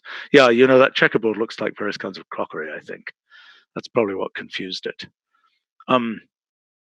So in any case, that's image identification. So the next question is, could we do audio identification? So let's do this. Let's do a web audio search, just like we can do a web image search. We can do a web audio search. So let's say frog ribbit. Is that the right spelling of ribbit? No, I think that's right. I have a friend whose last name is Ribbit, so I'm not sure if that's his name or okay. So let's say I'm going to search for frog ribbits. Okay, so now I've got some sample frog ribbits. I don't know if you can hear that. But it seems to be making a ribbit sound. Stop. And now what I can do here is I can say, get those as actual samples. And so now it's actually going to load the sound files in. And we probably can then say, for example, okay, it's taking a little while to load them. They might be a little big. Let's say we want a spectrogram of each of those. So now we should get, this is the frog formants as opposed to human ones, hopefully, assuming that's what this, okay, oh wow, look at that. Wow, they're very clicky. Okay, so now we can say, now let's take, for example, that second thing there, that second audio. Let's go select that second audio thing, and let's say audio identify. Audio identify that. So that's the analog. It's probably a big thing that it's looking at here. So that's the analog of bah. I'm unconvinced. Let's play that thing. Croc, croc, croc. That does not sound like speech to me. Let's see. We can probably say here. I mean, unfortunately, the priors are such that it's much more likely to have seen speech than anything else. Let's take a look here at, let's say we want to ask for the probability of different things here. I think what I want to say is category. What category do I want here? What is the category? Named, well, let's just say all, because that's the only thing I can think of here. And let's say the top 5, and let's say with probabilities, and let's see what it thinks this might be. Okay, well, with probability 0.5, it's a croak. With probability 0.66, it's speech. So, and with various other probabilities, it's various other things here. But anyway, so it does not work as well as image identify. But audio identify is sort of the beginning of being able to deal with things other than speech. Okay. Other things that we've done, if you're into actual audio processing, there are a lot of things like audio block map for applying filters to audio images. And by the way, I should say that the audio framework is very industrial strength. I mean, you can deal with an hour-long audio that will be handled out of core, and it all really works. I mean, if I were to do, let's try this. Let's try a sound. Let me do this. Let's say, well, here, let's try. I think I can say audio of, let's say I do a sound, and I'm going to do a sound note, and I'm going to do a middle C, and I'm going to play it on a trumpet. And I think this will work. Oops, I want to play it for once, we'll say 1 second on a trumpet. And now I should be able to get an audio out of that. And now if I get a spectrogram of that, I should see a thing that has a dominant frequency. Oh, what a mess. Wow, what a mess. Okay, but anyway, there might be a dominant frequency there. But let's see if I try and do a pitch recognize on that. Let's try a pitch recognize on line 45. Let's see what happens. Oh, wow. It thinks, okay, so it thinks, that's interesting. So I guess a trumpet does warble up and down a bit. Let's take a look here at, let's see what that actually looks like. Okay, so, oh, wow, that's interesting. Okay, so look, that's the beginning. This is cool. That's the beginning of the trumpet playing. And then the trumpet is right around 261 hertz. And it's warbling around a bit. I don't know whether you officially call that warbling, but anyway, so that's actually a pretty neat demo. So that's showing pitch detection from an audio sound. Another thing that's kind of interesting is, let's imagine that one thing I've sort of wanted is, let's say you draw a spectrogram, and then you say, well, let's just try and find the sort of inverse spectrogram. So let's say, for example, I'm afraid let's see if I can set this up to do this correctly. I'm not sure this is going to work, but what I'm going to do is I'm going to make an inverse spectrogram of that. What is that? A baboon, a mandrill? So this is okay. So that giant thing, 175,000 elements, is let's make the audio of that. So what this is doing is it's taking the mandrill, if that is indeed a mandrill, and let's try playing the mandrill. Can you guys hear that? Let me try. I think I may need to set something slightly differently to be able to do this. Let me let's see. I need help here. Let's see, how do I do this? Oh, here we go. Share, select a speaker. Is this working? Okay, can't hear any of it. Right, so I need to go to the, who knows how this works?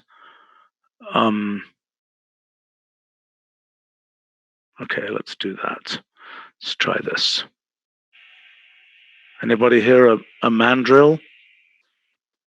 Did that work or not? I'm trying to use the system speaker through my screen sharing system. Okay, so the mandrill doesn't sound, I mean, let's just see whether we're hearing something real here. Let's try the trumpet. Did you hear that? Okay, terrific. Okay, so now, having played a trumpet, I will play the mandrill. That was really boring, but actually, you know what I want to do? I want to play, let's try rasterizing an image of the polygon.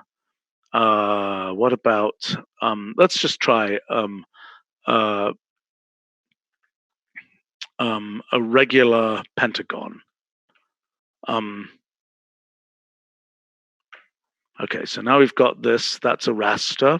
And so what I'm going to do here is I'm going to say make an inverse spectrogram from this.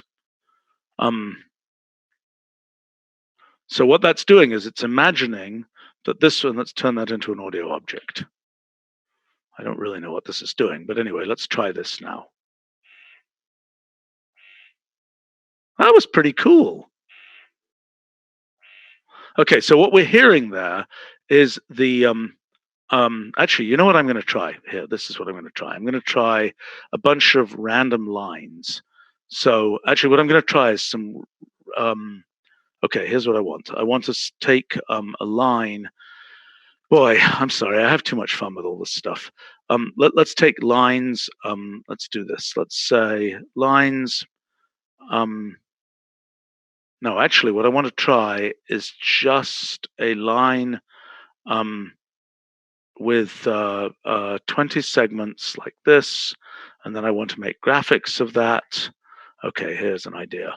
Okay, so there's my line, and now what I want to do is imagine that this is a score. Imagine this is a musical score. Okay, so now let's figure out what that musical score is going to sound like. Okay, so we'll rasterize the musical score. Let's let's just rasterize that, and now let's say I want to take the audio of the inverse spectrogram of that. Okay, so now it's going to think for a while, and now let's see what this sounds like. Boring. Okay, you know what? I'm going to try just one more thing, and then we'll give up. Let's try something where there are many fewer lines. Okay, let's say, for example, we just want 3 lines.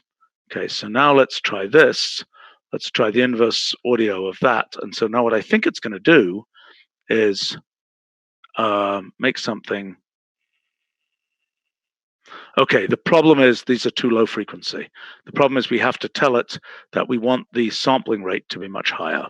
So because what this is doing is this spectrogram has defined the intensity as a function of the intent.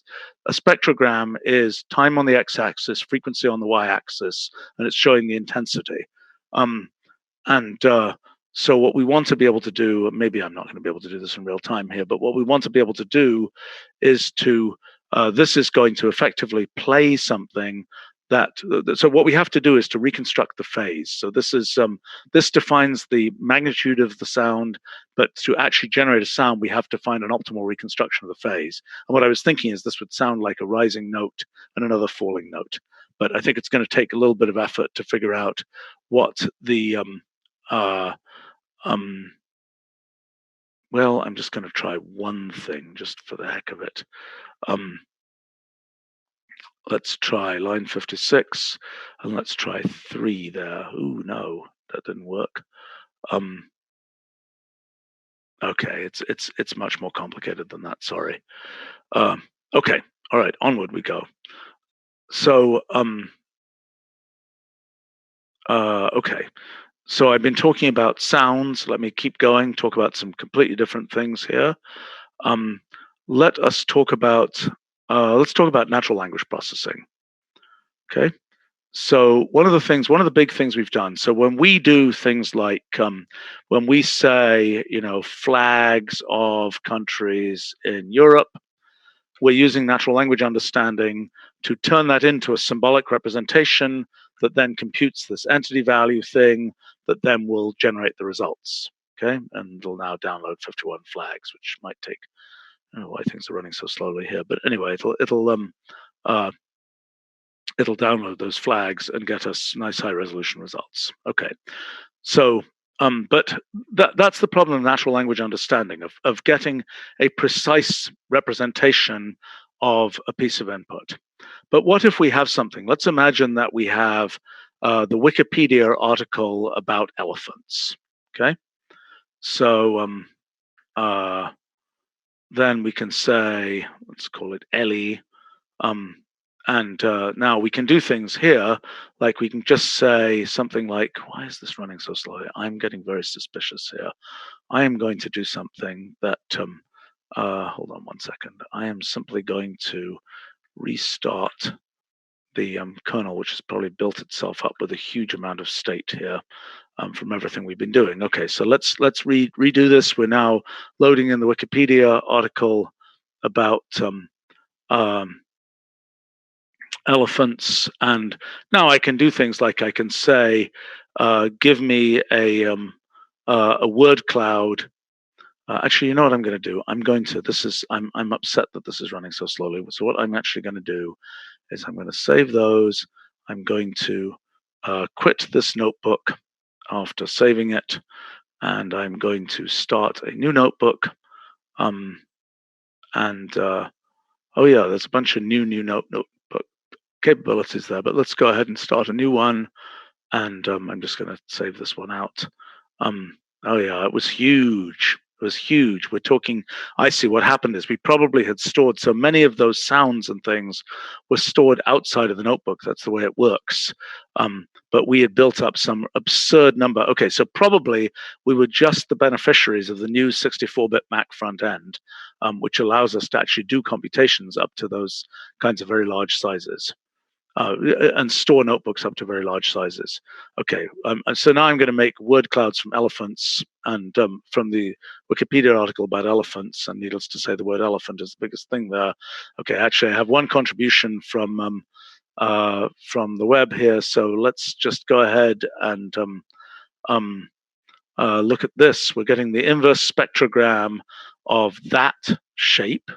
Oh, I know what my mistake was. I know my mistake. I didn't color negate the things. That was my mistake. So actually now let's give this a try. So this is now making an audio from the inverse spectrogram of that. Oh, come on, why is it running so slowly? I mean, it's not a particularly easy computation. Let's see what happens here. Wow, okay. Okay, I just have to do the thing that I was doing before because I now know what I did wrong. I can just say rasterize graphics of line, of random, real, of let's say 10, and then let's say 6,2, and this will now, and then what I have to say, the big thing that I made a mistake on was color negate, because what I was doing was I was getting the, okay, so there we go. So now if I say audio of, inverse spectrogram of this, I might have a better chance to produce something reasonable. Because what I was doing before was I had mostly white noise because I was getting the whole the whole image was basically full of data. So let's try this. Okay, it's a little high frequency. That was that little glitch there. But anyway, so you can sort of paint a sound by having by making an image here and then go ahead and making it sound. Okay, let's go back to talking about natural language processing. So we can do things like, we have that elephants thing. We could say, let's say something like text sentences of elephant, comma 3. We get the first 3 sentences in the elephant Wikipedia article and so on. Okay, but now let's say that we want to do something like we want to know what countries are there mentioned in the article about elephants. This is the new and exciting thing. So this is using a combination of our natural language understanding capabilities and our machine learning capabilities. So let's say we say text cases of the elephant article, looking for countries and then interpreting them. So this is now going to try and find what countries are mentioned in that article. And then it's going to try and interpret the things that the machine learning algorithm decided were countries. It's going to try and interpret them. Okay, so here we go. So this is now, okay, so most of these came out correctly as entities. Let me just delete, well, let's just take only the cases that are entities here. And now what we've got is, okay, so let's now try doing, what should we try doing? Let's try doing counts of this. So this is now going to tell us which countries are most mentioned with respect to elephants here. So let's try doing a geo bubble chart of that. Let's see what that looks like. Okay, so now we have a plot based on the Wikipedia article of which countries are the most elephanty in the world here. Oh, let me go ahead and save this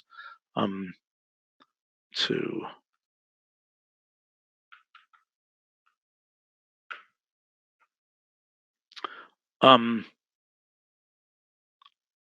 So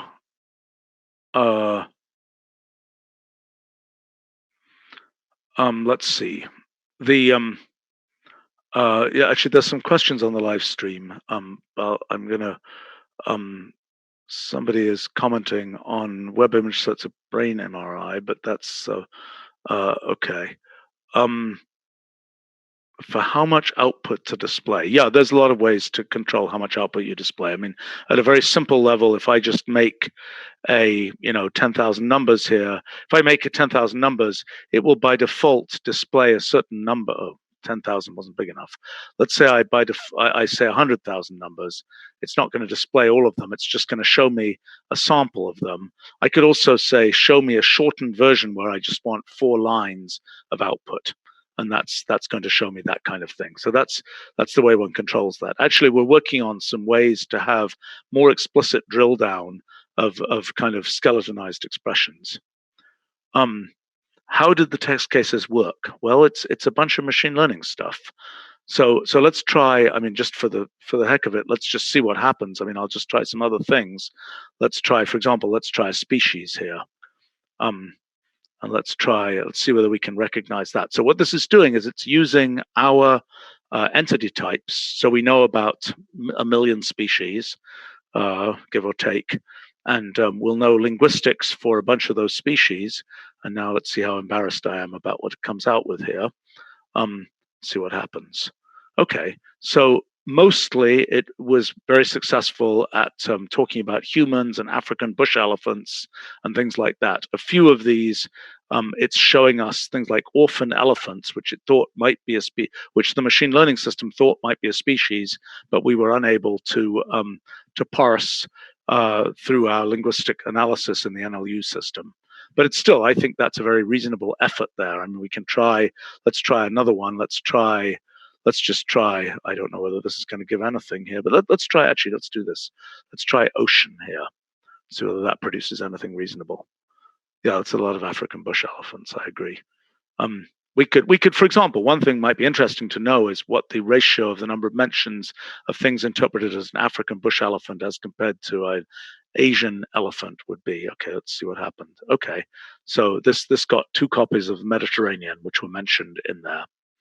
Okay, so what else can we do? Well, we could do something like this. We could say text cases of. I mean, text cases is a very rich kind of thing, and in fact, if we go look here, let's look at text cases. I mean, text cases is people have realistically whole companies that just do entity identification in text. We have really at this point rather good entity identification for text, and it's quite flexible and quite generalizable and so on. The types of content that we can deal with, many different kinds of content. So we can say pick out these different kinds of things. So let's say what is let's just do the first. I'm not going to. Gosh, what are these? That's a WH. What is this? This is a. Well, let's just do this. Let's say the first sentence. Let's say text sentences about elephant. Let's just have the first 3 sentences, and now let's ask to pick out. Let's ask to pick out prepositions in those. Okay, so let's say text cases of that, comma, preposition. So hopefully that will. What's it doing here? Okay, so that picked out some prepositions from there. If I wanted to, I could pick out something like. Well, I could pick out. How about this? We could say.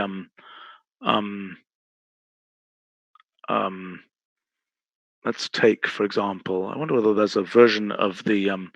Let's take the text in. All right, let's do this. I'm going to again live dangerously. Let's see. If I go to resource data, I should be able to pick out. I'm going to go to our data repository.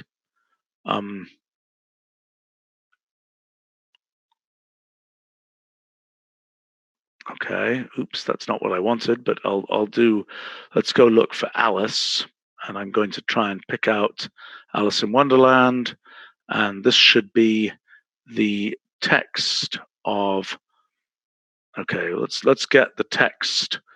I don't know whether we want the whole thing, but let's get the text of Alice in Wonderland, and let us try again. I'm going to live really dangerously here, but let's try this. And what I want to do is I want to try taking I want to try picking out the positive sentiment. Actually, it's fun to pick out. I mean, we could probably just do. Let's do this. Let's say text cases of Alice, species.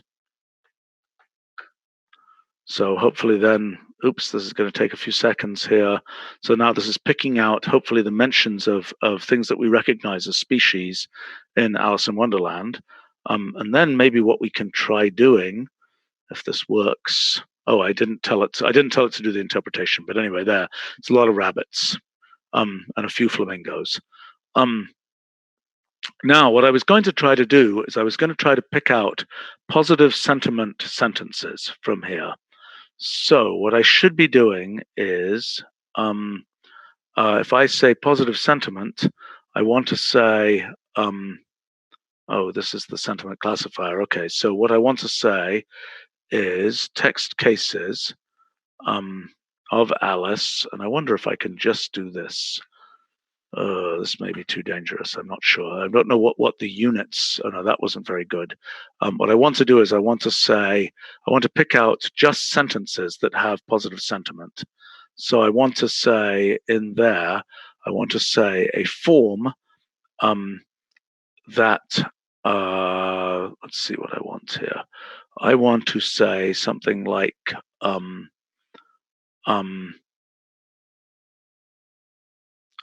do I want here? I want the sentences which have positive sentiment, and I'm not seeing quite how to do that right now. Who knows how to do that? Yeah, sorry, I can't do that instantly. Well, I mean, I can clearly do it by just making text sentences and then selecting the ones with positive sentiment, but that's rather boring. Okay, so people are asking about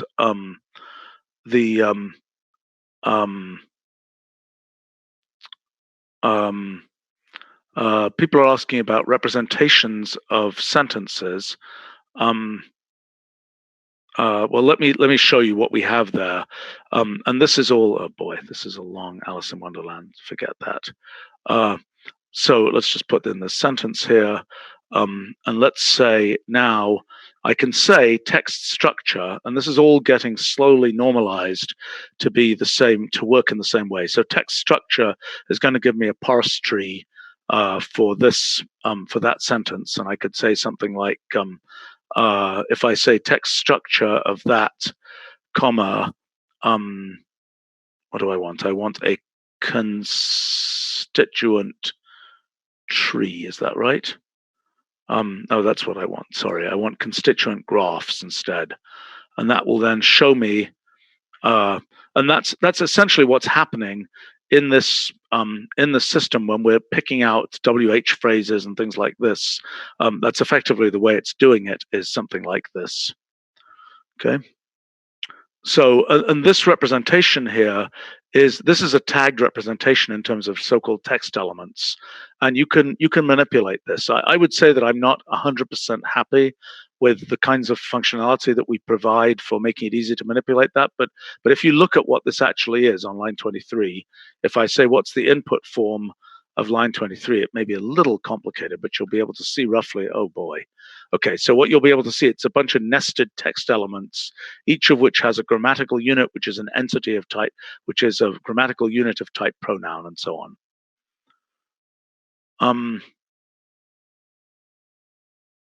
Yeah, so you're asking about, can we have a syntax agnostic logical form of our input? Yeah, that's a big project of mine, to create a symbolic discourse language in which we can represent arbitrary kinds of discourse in a purely symbolic form. I might say that what we've done, for example, with Euclidean geometry is a good example of a symbolic language to represent something which would normally be represented in English discourse. And there are a bunch of other examples, like there's a nice example from our summer school last year of card games represented that way. Another one that we are going to have fairly soon is recipes. And that will turn into things like experiment specifications, like the Emerald Cloud Lab guys who are doing automated biology and chemistry experiments with an automated lab. They have kind of a symbolic representation of those kinds of things. So this idea of having a symbolic representation of something that you would normally represent in kind of everyday discourse is a big coming thing. Let's see. Okay, so I had an example here. Let me just show one more example of something where we could take our, let's take our text cases of the elephant business, and let's say we want a noun phrase containing a mention of a, let's say, containing, I don't know whether there were any, we didn't look for mountains, but let's try something like this. That's excuse me just one second.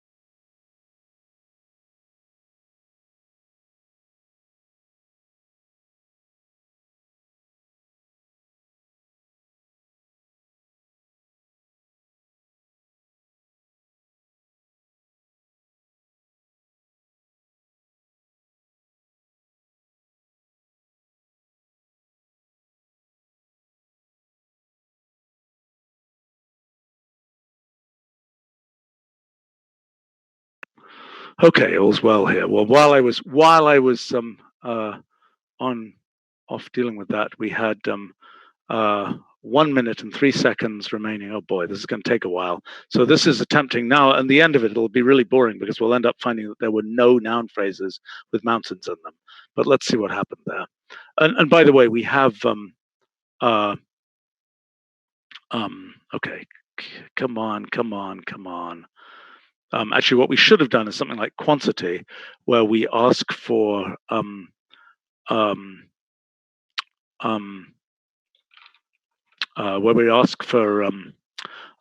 everything that mentioned a quantity.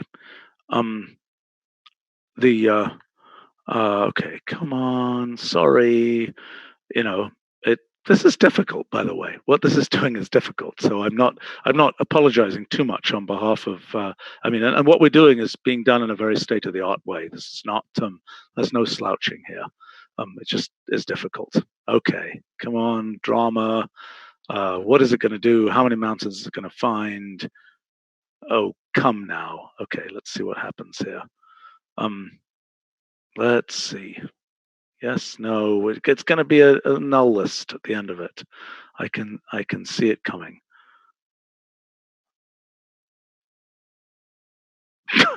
All that. Okay, there was a single noun phrase which mentioned Mount Elgon. Great. Where is Mount Elgon anyway? Let's see whether we even have. Okay, Mount Elgon is a mountain. All good. Oh, let's do something for fun here. Let's just do a geo image of geo range of let's say 0.2 miles around Mount Elgon, wherever that might be. That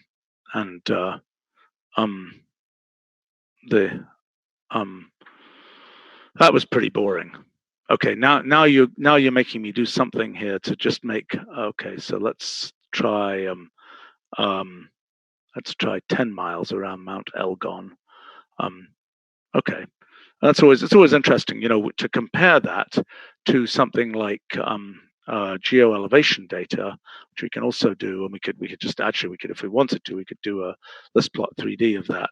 But we could let's just do a relief plot of that, so then we can actually directly compare it to the picture we have above. Okay, there we go. So we see it should be nicely lined up, and we could go ahead and superimpose these and do image analysis on them, all kinds of good things. Okay, so as a question, will the documentation for Wolfram Language be translated to other languages? Absolutely. It exists in a bunch of languages right now. If you just go to the website, you'll find it in other languages. you can actually do something here. If we wanted to, we can, how do we do this? How do we set this? I am trying to set the, I'm trying to set the language code captions. How do I set code captions? That is embarrassing. Let's take a look here. In preferences, here we go. Code caption language. Pick your language. Who's on here who has an interesting language? I don't know. Let's pick Ukrainian. So now what's going to happen is every input that I give here is going to have a caption in Ukrainian. Okay. And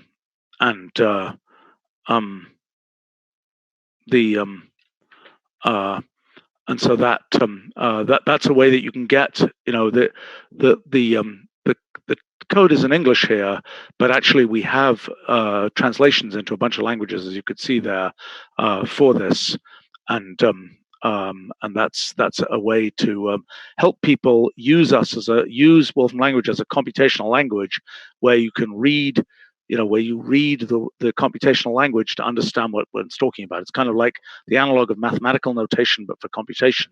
It's the relief plot of geo-elevation data with a geo range of this, and you can also, in this particular case, see it in Ukrainian if you so desire. Let's switch that off, since I don't know Ukrainian. It's not going to be very useful for me.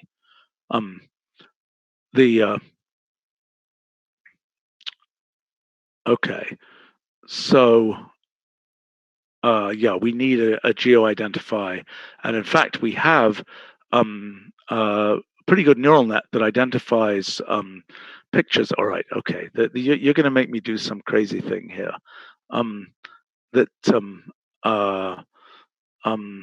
Let's try. Okay, let's try this. I'm just let's see whether if we say Mount Elgon, and then we say image. I wonder whether we have a picture of Mount Elgon. Let's see. Oh, look at that. All right. That is apparently Mount Elgon. Now, to do something really funky, let us try going to the neural net repository, and let's try picking out the, I think we have a neural net here that is a neural net that is trained to find things in the world. So let's try getting that image, and let's try, oh, that's not what I wanted. That was a specific picture there. So what I want is just this net model, and I hope it isn't too big, that net model, and I'm going to apply that net model to this image, and hopefully it's going to tell me where it thinks this might be in the world. And well, I don't know. Let's find out what I think there's a good version of this. Let's do this here. Oh, come on. Let's read that in so that we get. That's not very exciting. Come on, wake up.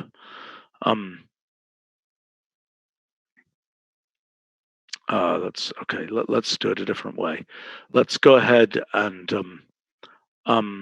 let's do the net model here. This net model, and let's say this thing applied to that thing with top probabilities. So we're going to say, where are the top probabilities for where this might be? Let's get 50 of them, and let us try doing GeoBubble chart of this. So what this is going to do is it's going to GeoBubble chart. So it's going to find the 50 most likely places. Oh, that's pretty cool. Wow. Okay. So that's trying to do the analog of geo image identify. So that's trying to find you where that picture is likely to have been taken.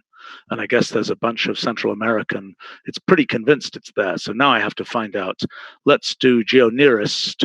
Well, let's actually just say geo identify country of this our famous Mount Elgon, and found out what country it's in.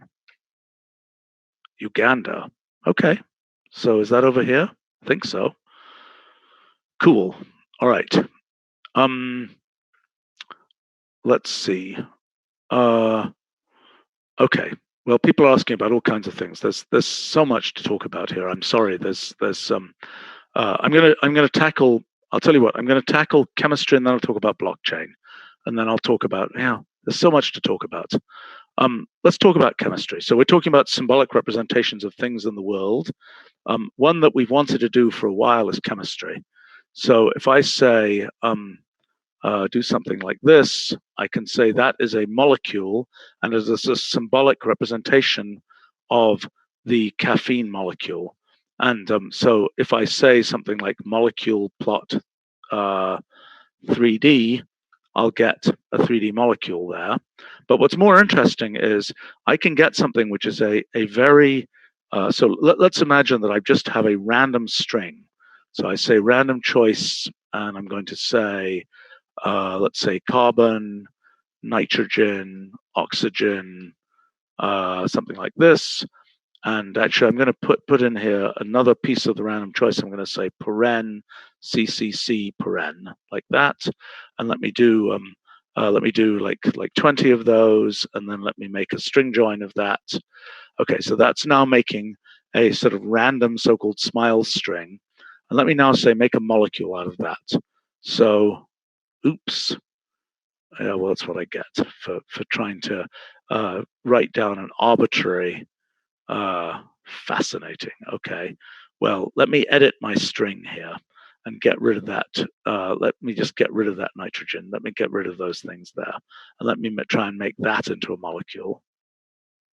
Oh, come on. That's what I get for putting those parens there. Well, okay. I thought that might work, but I'm going to leave out the parens because the parens represent pieces of branching, and that's more difficult to get. So let's just go ahead and do this, and now I can make that into a molecule.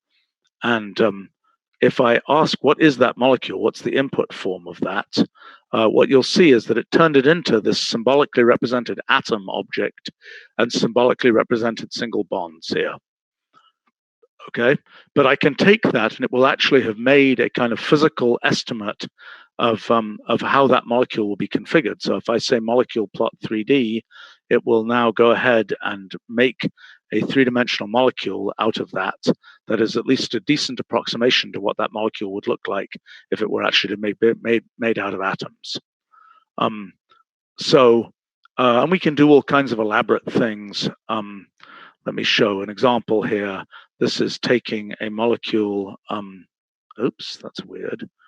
That is very weird. What on earth is that? That is a bug in the copying from my. Okay, well, let's do this. Let us show. Who knows a molecule? It's a somewhat complicated molecule. What's an example?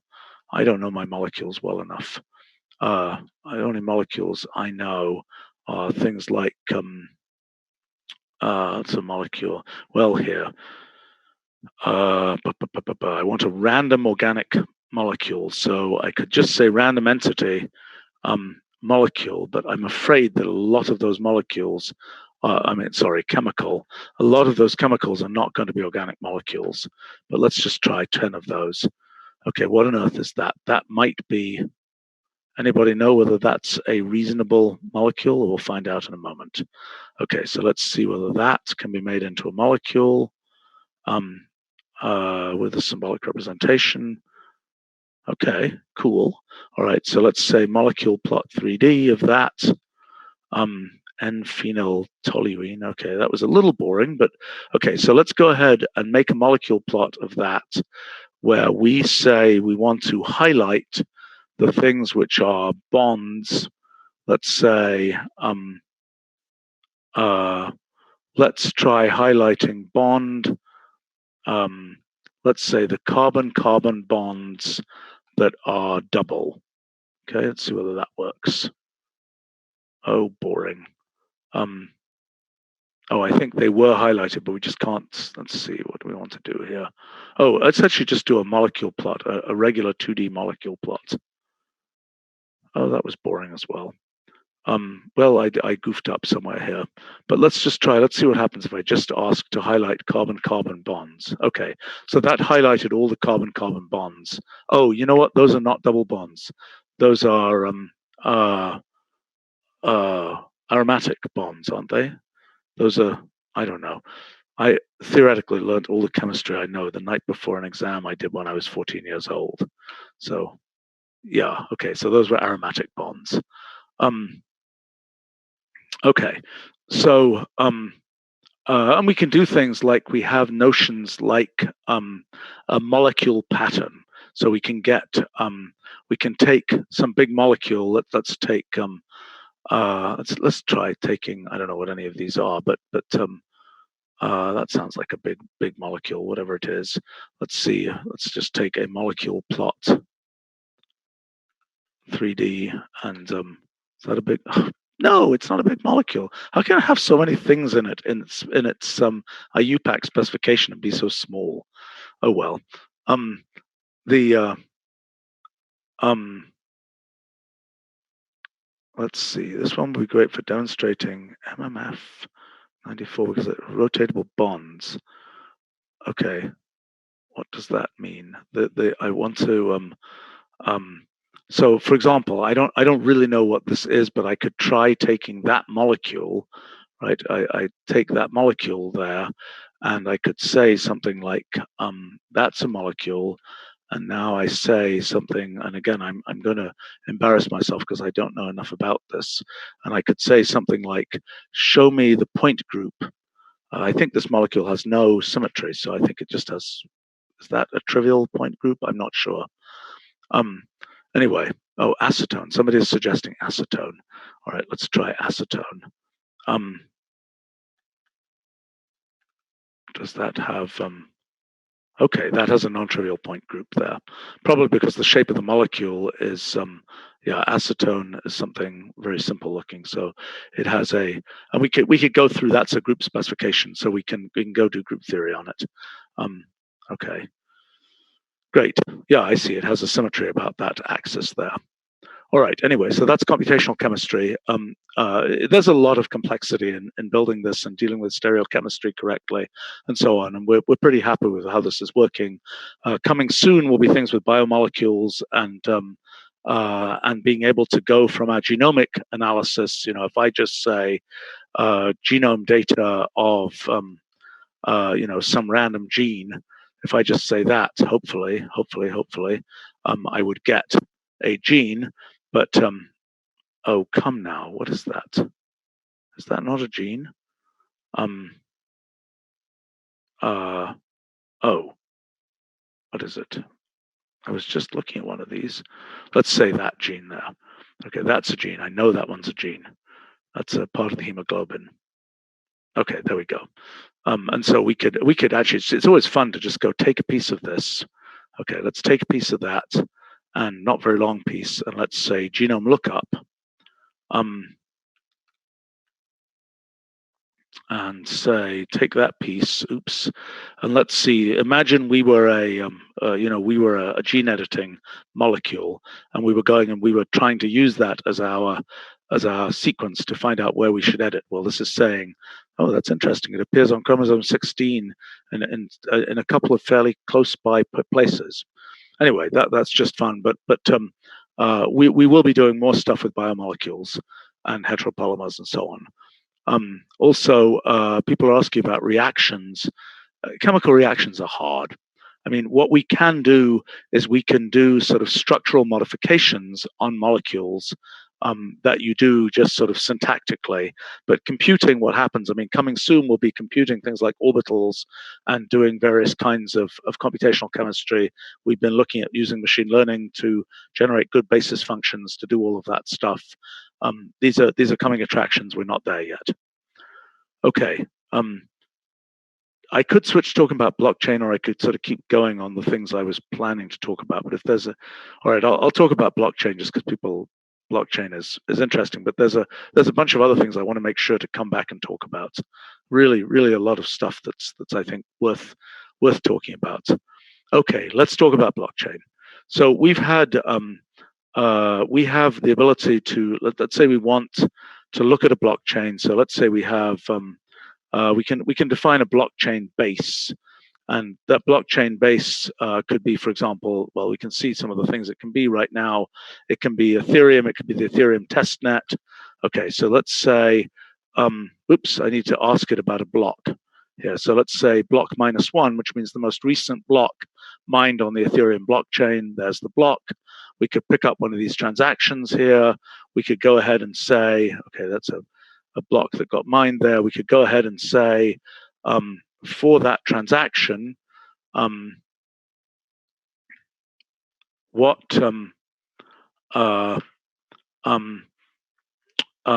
would give us more detail about that transaction? There's some information. We can take the fee there. We could say something like currency convert of that fee. Oops, that wasn't the fee. I need the fee there. Based on the current conversion rates, we could try and convert that into US dollars and 21 cents. Okay, so now we can do things like we can look up, we have a lot of capability now for blockchain tokens. So for example, I could say blockchain token data, and let's say I want to get, I want to look at ERC 721. Is that a token type? So this is now showing me, let me get a data set of those. So this is now showing me for the complete Ethereum blockchain, this is now showing me all the ERC 721 tokens, and it's showing them, there are 154 of them. It's showing me by things like the amount of supply and so on. So if I were to say something like, here, I've got an example of,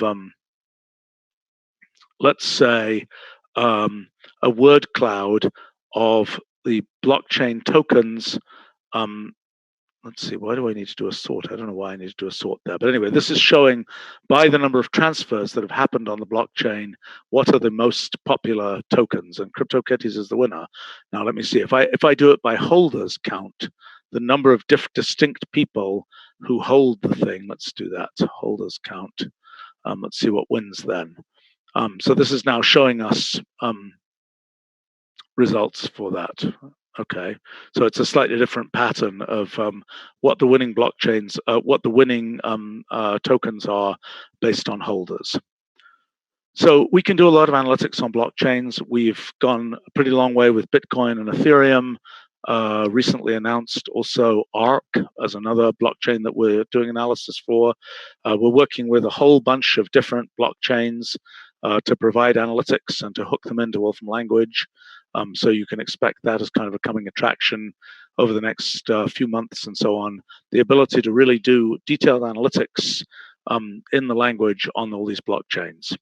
Now, another big thing you can do is actually interact with blockchains directly from the language. So for example, let's imagine that I want to, let's say I want to actually make myself, let's say I want to use a Bitcoin ATM, okay?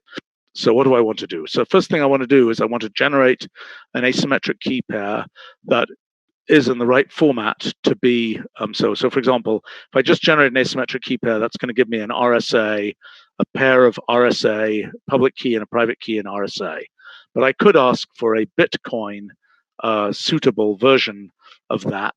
So now it will be using elliptic curves, and it will give me the suitable type of elliptic curve for the Bitcoin blockchain for doing Bitcoin transactions. And now what I could say is I could say blockchain key encode. So this is now going to make an encoding. So I would take that thing, line 71, and I would encode my public key. And I could then say, I want an address, I want an encoding of an address, and I want that for blockchain base is Bitcoin. Okay, so this is now going to give me a public key suitable. So if I can now have a public key, and you could go ahead. Let me make here a barcode. So you could make, let's say, make a QR code here.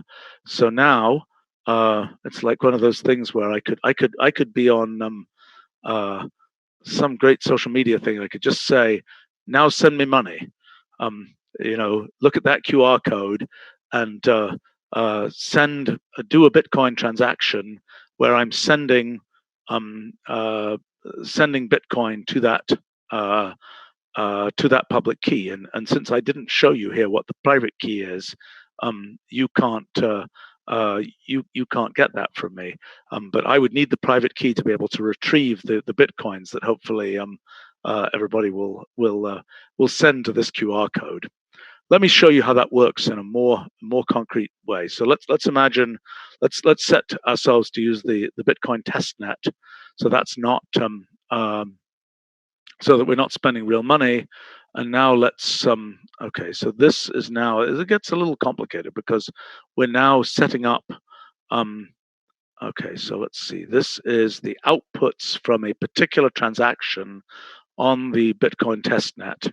And now what we want to do is to set up a transaction. So this is going to say, it's not right. I need to be able to say that didn't copy correctly from there. Okay, so let's say whatever that was, let's say 8,000 Satoshi. And let's copy that there. So what this is saying is, I want to do a transaction which takes as an input the transaction here, and then I think what this is doing is splitting a 16,000 Satoshi amount into two lots of 8,000 Satoshi, and I want to send that to this address here. I mean, I could probably send that to some other address, like the address, I could probably have created that address on the testnet and send it there. Okay, so this is now going to define a transaction. So this is basically saying, it has a red thing here because it says if you do something with this, you will end up actually spending 4,000 Satoshi. Okay, so then what do you do next? You have to say, you want to sign the transaction, because we're going to put that transaction, we're going to use my private key.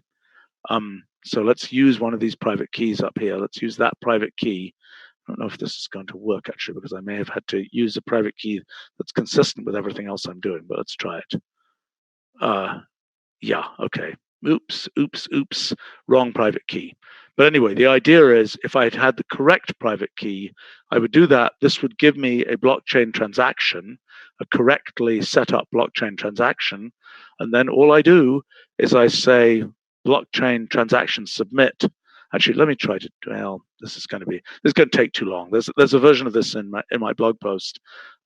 You can go ahead and actually submit this to the blockchain, and you'll see it actually come out in the here. I think I can show you. Here, let me pull this up. There we go. I'm cheating here. This is I'm just showing you the dead blog post, so to speak. Showing you oops, the what it looks like. So we're submitting to the blockchain here, then we get a transaction ID. Then at the beginning, if we look at the blockchain, at that transaction ID, we'll say, well, it hasn't been mined yet. There's no such transaction, hasn't been added to the blockchain. But if we wait a while, we'll see our transaction actually added to the blockchain. Okay. So, okay, there are a number of other things that we've added in number of other pieces of cryptography functionality that we've added, for example, for convenient ways to generate digital signatures and so on. But that was the basic story with blockchain. I mean, I would say that the big picture, we were talking about symbolic discourse language, the big picture of that and of procedures and so on is the specification of computational contracts, the specification of I want these things to happen in the world. Have it be the case that, if, for example, air temperature data in, let's say, Timbuktu is, let's find out what the air temperature data is right now in Timbuktu. But we can, okay, it's 90 degrees, but we could have a contract that says, if the air temperature in Timbuktu is more than 100 degrees, then, send, I don't know, a packet of ice there or something, or send send some cryptocurrency to that. But so being able to describe these things in the real world and then make them into computational contracts that could potentially be executed and stored on the blockchain, that's a big direction and lots of stuff which I'm not going to talk about here. Let's see. Okay, so people talking about the appearance on high-resolution displays. As I was mentioning earlier, on the Mac, we now have beautiful 64-bit modern Retina, et cetera, support. Unfortunately, the Windows high DPI support didn't quite make it for version 12.0. It will be in version 12.1. The main challenge there, in addition to just a lot of user interface work, is just a lot of assets and a lot of issues that have to be dealt with to make things actually work and not look silly on a very high resolution display. All right, I want to go back now and talk about some other things that I mean, there's still quite a bit more to talk about. Let's talk about geography for a minute. Since I was talking about Timbuktu, let's give an example of a new function. This is the function random geoposition. So, for example, let's say we say, give me a random geoposition in, let's say, the Mediterranean. How do you spell? I'm embarrassed. That's embarrassing. I'm not going to try doing that. Let's say in the Black Sea. That's one I can spell. That's so embarrassing. Okay, so let's say we have 100 random geopositions in the Black Sea, and we'll say geolist plot of that. So this is basically giving us a constrained random geoposition. Of course, it's a little tricky because if I were to do that for the Pacific Ocean, we have to worry about geoprojections and things like this. Let's try. Actually, if I were to really live dangerously, I would do this for the Arctic. I'm curious what it looks like. But okay, so 100 for the Pacific Ocean. Let's see what it's going to do here. Okay, so that's distributing it randomly according to actually sort of throwing dots on the Earth. Okay, so now another thing we have is dealing with. We've dealt with points in geospace, so to speak. Now we're dealing with vectors in geospace. So, for instance, we can say, let's do this. Let's say wind vector data of. Now this is a bad one, but let's look at this. Let's say.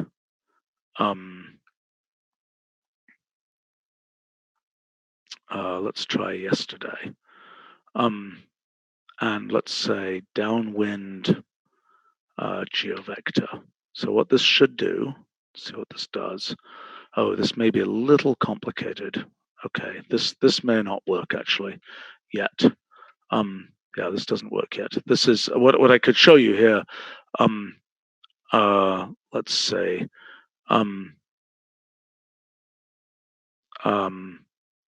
if I were to do the following, I mean, just to get the thing that I wanted to show there. Let me just see.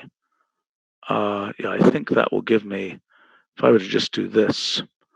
Oh, that's giving ranges. I see. That's giving ranges for the vector. So I would have to do. Sorry, I would have to do weather data of that. And then I would say, gosh, oh no, actually, I'm sorry. I could just say wind speed data here.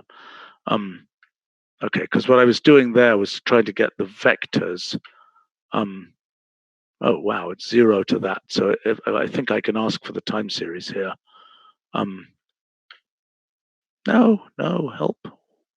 What do I want to do? Date spec. Oh yeah, I see what I want to do. I want to say now minus 1 day to now, and that should finally give me something where I can say dateless plot of wind speed.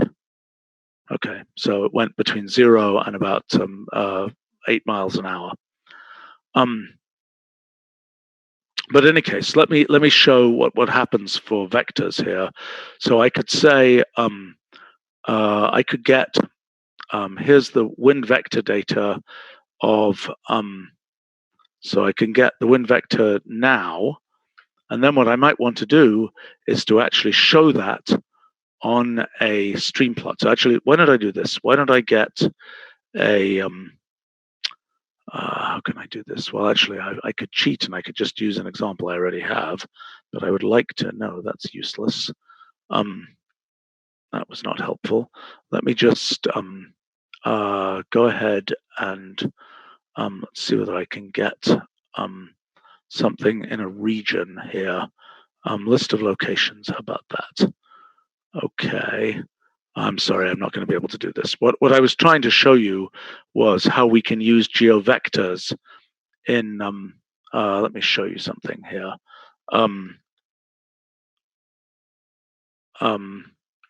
How we can use geovectors to represent directions in addition to, so what I really want to show, oh, that's a good example. Yeah, okay, great, that's a good example. So this is showing, this is going to give us a random geoposition. Let's do random geoposition in the US of geovectors, and this is now showing us, okay, so now I want to say, let's just say geographics of that, geographics of geomarker. So this should show us, I hope, yeah, there we go, 100 random vectors pointing in a particular direction in the US, okay? So the reason this is important is, well, for example, let's say we were doing that with wind speeds and things, we could now represent with geovectors that, or if we're doing, for example, something coming soon, which is the airplane paths of airplanes, things like this, that's where we need geovectors. Some other things with geodesy, let me not talk about those. I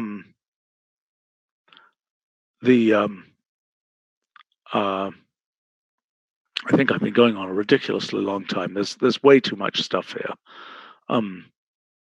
Well, we've got a bunch of enhancements in visualization. We've got a bunch of things in entity extraction.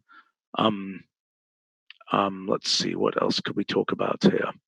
I could talk about database integration. All right, let's talk about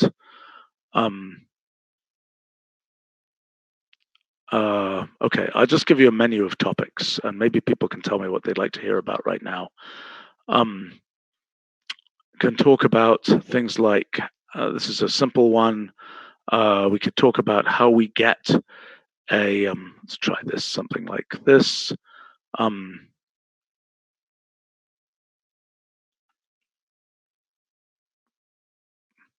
How do we get an image of a website? So this should, hopefully, there we go. This gives us an image, just captured an image from the front page of the Apple website. Wasn't very exciting actually in that particular case. It might be more exciting if we tried to do text recognize on this. We can also go ahead. Oh, okay, great. We could also go ahead and we can puppet a web browser. That's an interesting thing to do. We can do things interacting with external languages. Kind of a big deal being able to call Wolfram Language from other languages in a clean way. So, for example, we've been able to do, so like, for example, we can say something like this. We could, that's calling a Python. We can also do something where from within Python, here's another thing that we can do. We can define an external function using as a lambda like that, and then we can apply that external function to something. So that's another type of thing. Another thing is the ability to go and call. Let's see. Yes, this is a new thing. The ability to have, this is the language client library for Python. And so what this does is it allows you to actually call Wolfram Language from within Python as simply as this. So we set up a session, and then we're literally calling Wolfram Language functions, WL dot function name, and passing it Python expressions, and it's then running that through the Wolfram engine and getting the results back. And you can do that for some of the popular data science libraries in Python and so on. So that's another kind of coming attraction. Another thing I might mention is okay, let's see. We've got some other elaborate things. Oh, we're asking about Java. Yes, there's also a language client library for Java. Asking about full page capture from a web page. You mean scrolling down on the page? We have full puppeting of a web browser, so whatever you can do that way, you can do here. Then let's see. We've got another questions about real-time audio. Yes, there is a way of doing real-time audio. I'm not as we don't yet seem to have that. I mean, there's actually I guess we don't yet have current audio, just like we have current image, but that's something that is coming. You can do. I mean, audio is complicated because it's big, and you have to do a lot of out-of-core stuff. Talking of things that are external, I'll show you one other really funky thing, which is microcontrollers. If you've got like a little Arduino or something, and you want to, let's imagine that you have a filter. Let's say you're doing, so this is a filter. Great, there's a filter.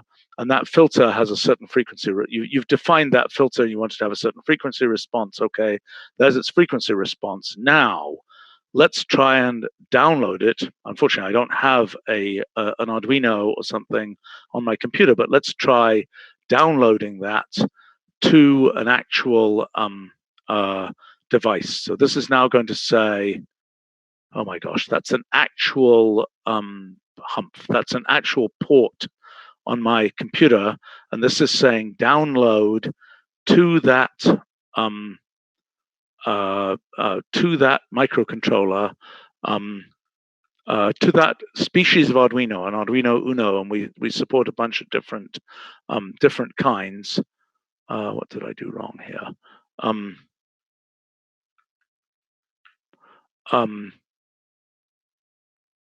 Let's see. I think we can get represents data about code. Okay, so I think we can actually get the code that was generated. Well, here's an example. This is showing. Okay, let's try this example here, which I guess we can try this example. I just think we're not able to. There's no point in giving it a port because we just can't. We can't send it to a port. Okay, let's see what it's doing. So what it's going to do here.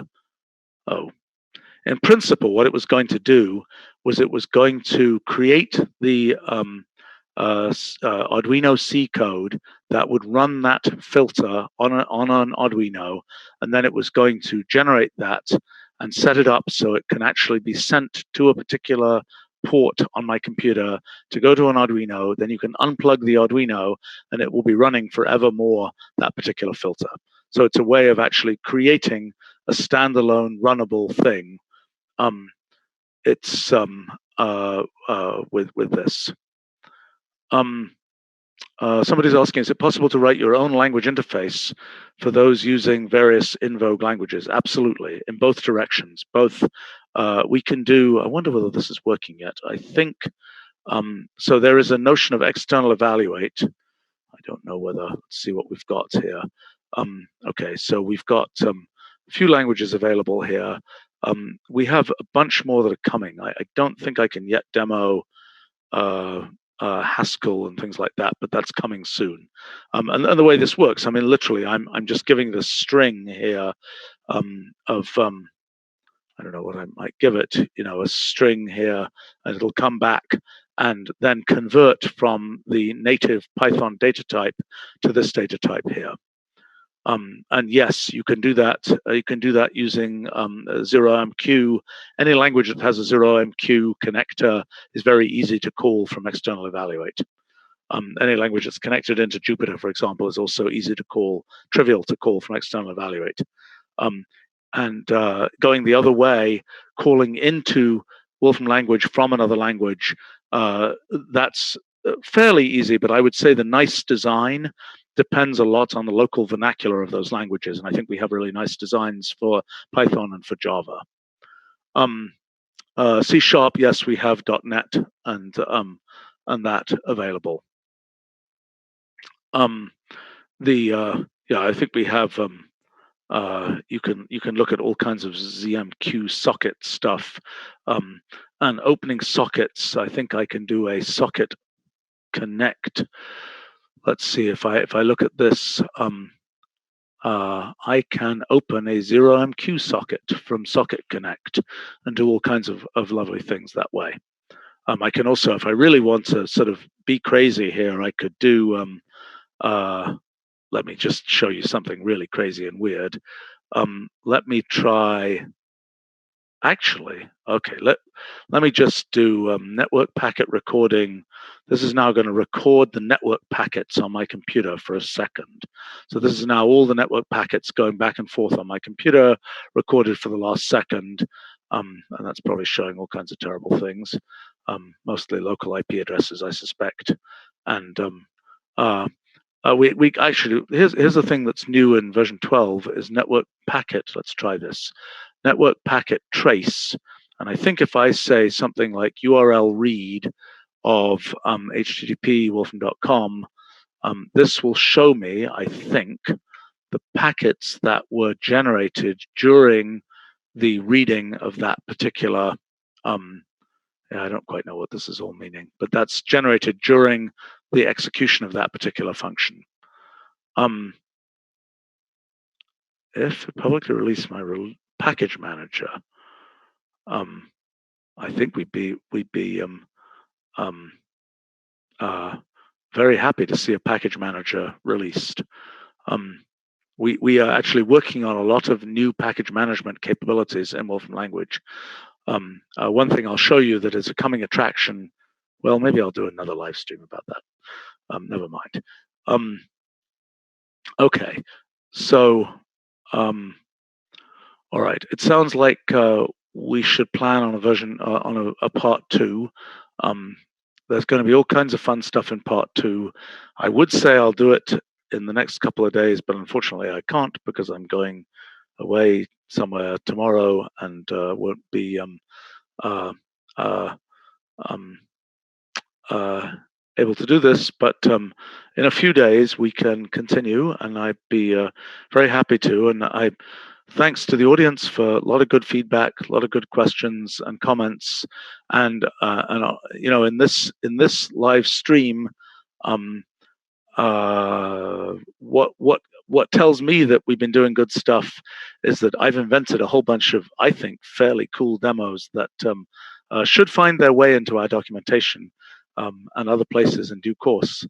And we're hoping, by the way, for people who are curious about this, to have a way for everybody to contribute interesting examples to documentation. But thanks to everybody, and I will continue and talk about part 2 of what's new in version 12.0 at another time. Thanks a lot, everybody.